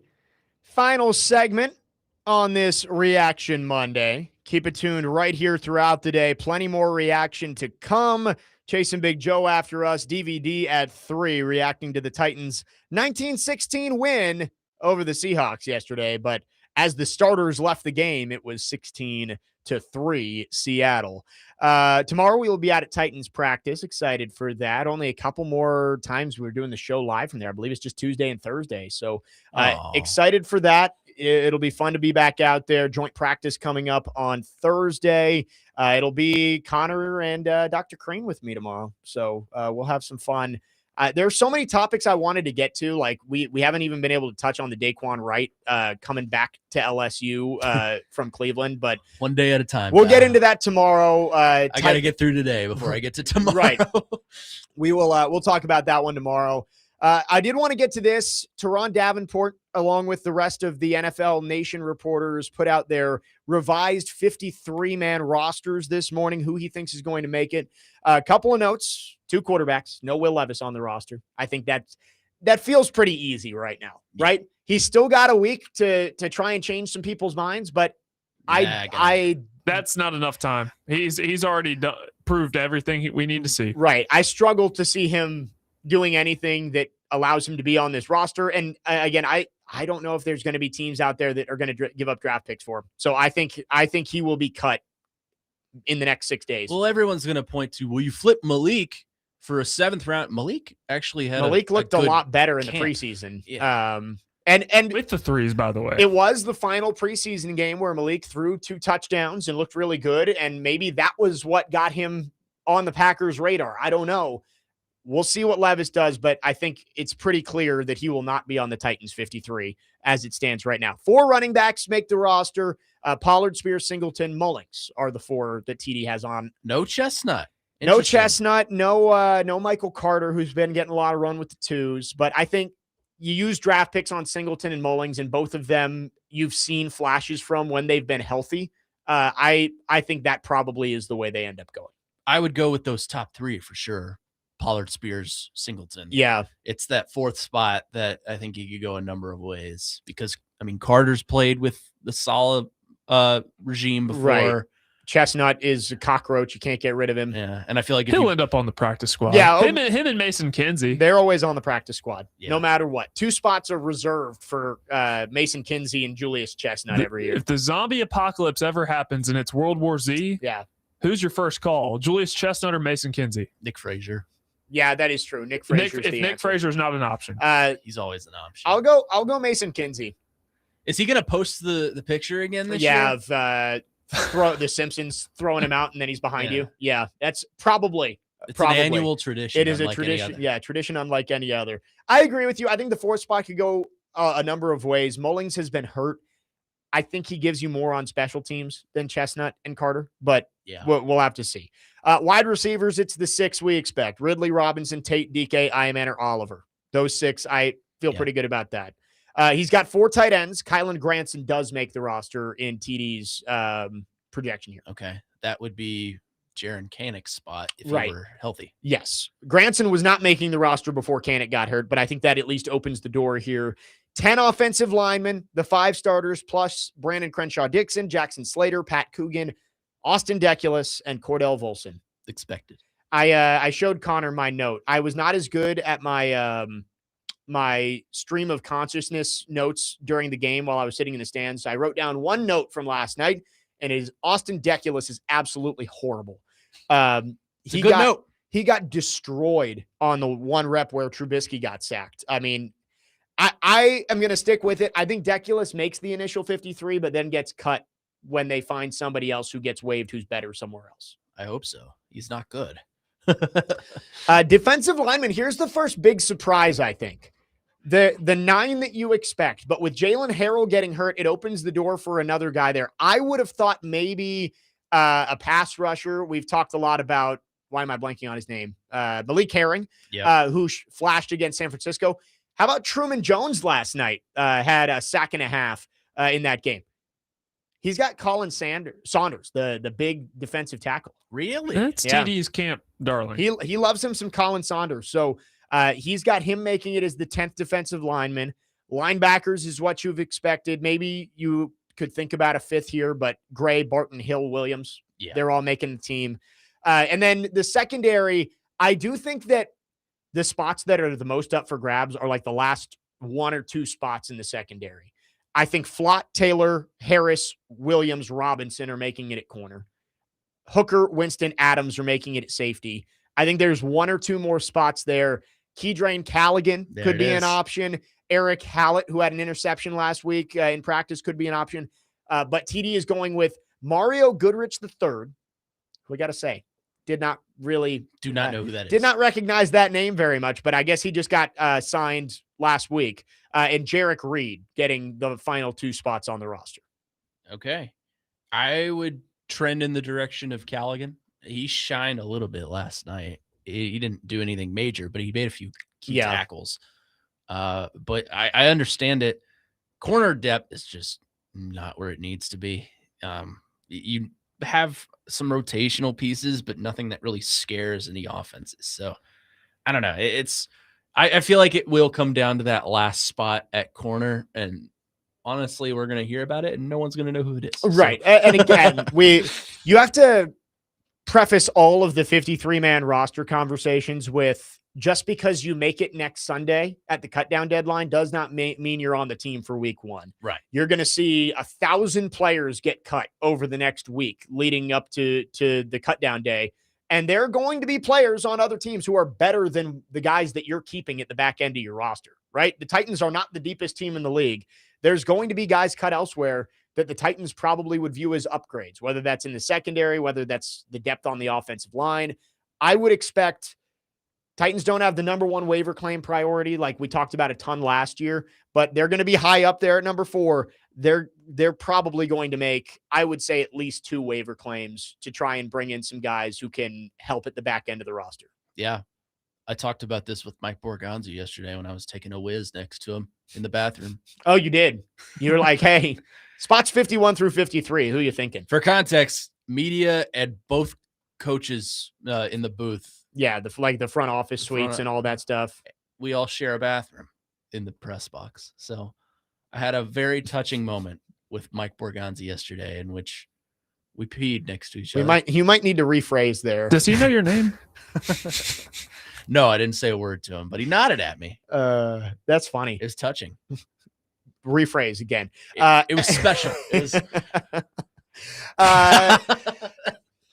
That would took me twice. What a way to end the show. This is usually where we get to on Fridays. We've still got 4 more days to get through. Well, he's bringing the Friday feel.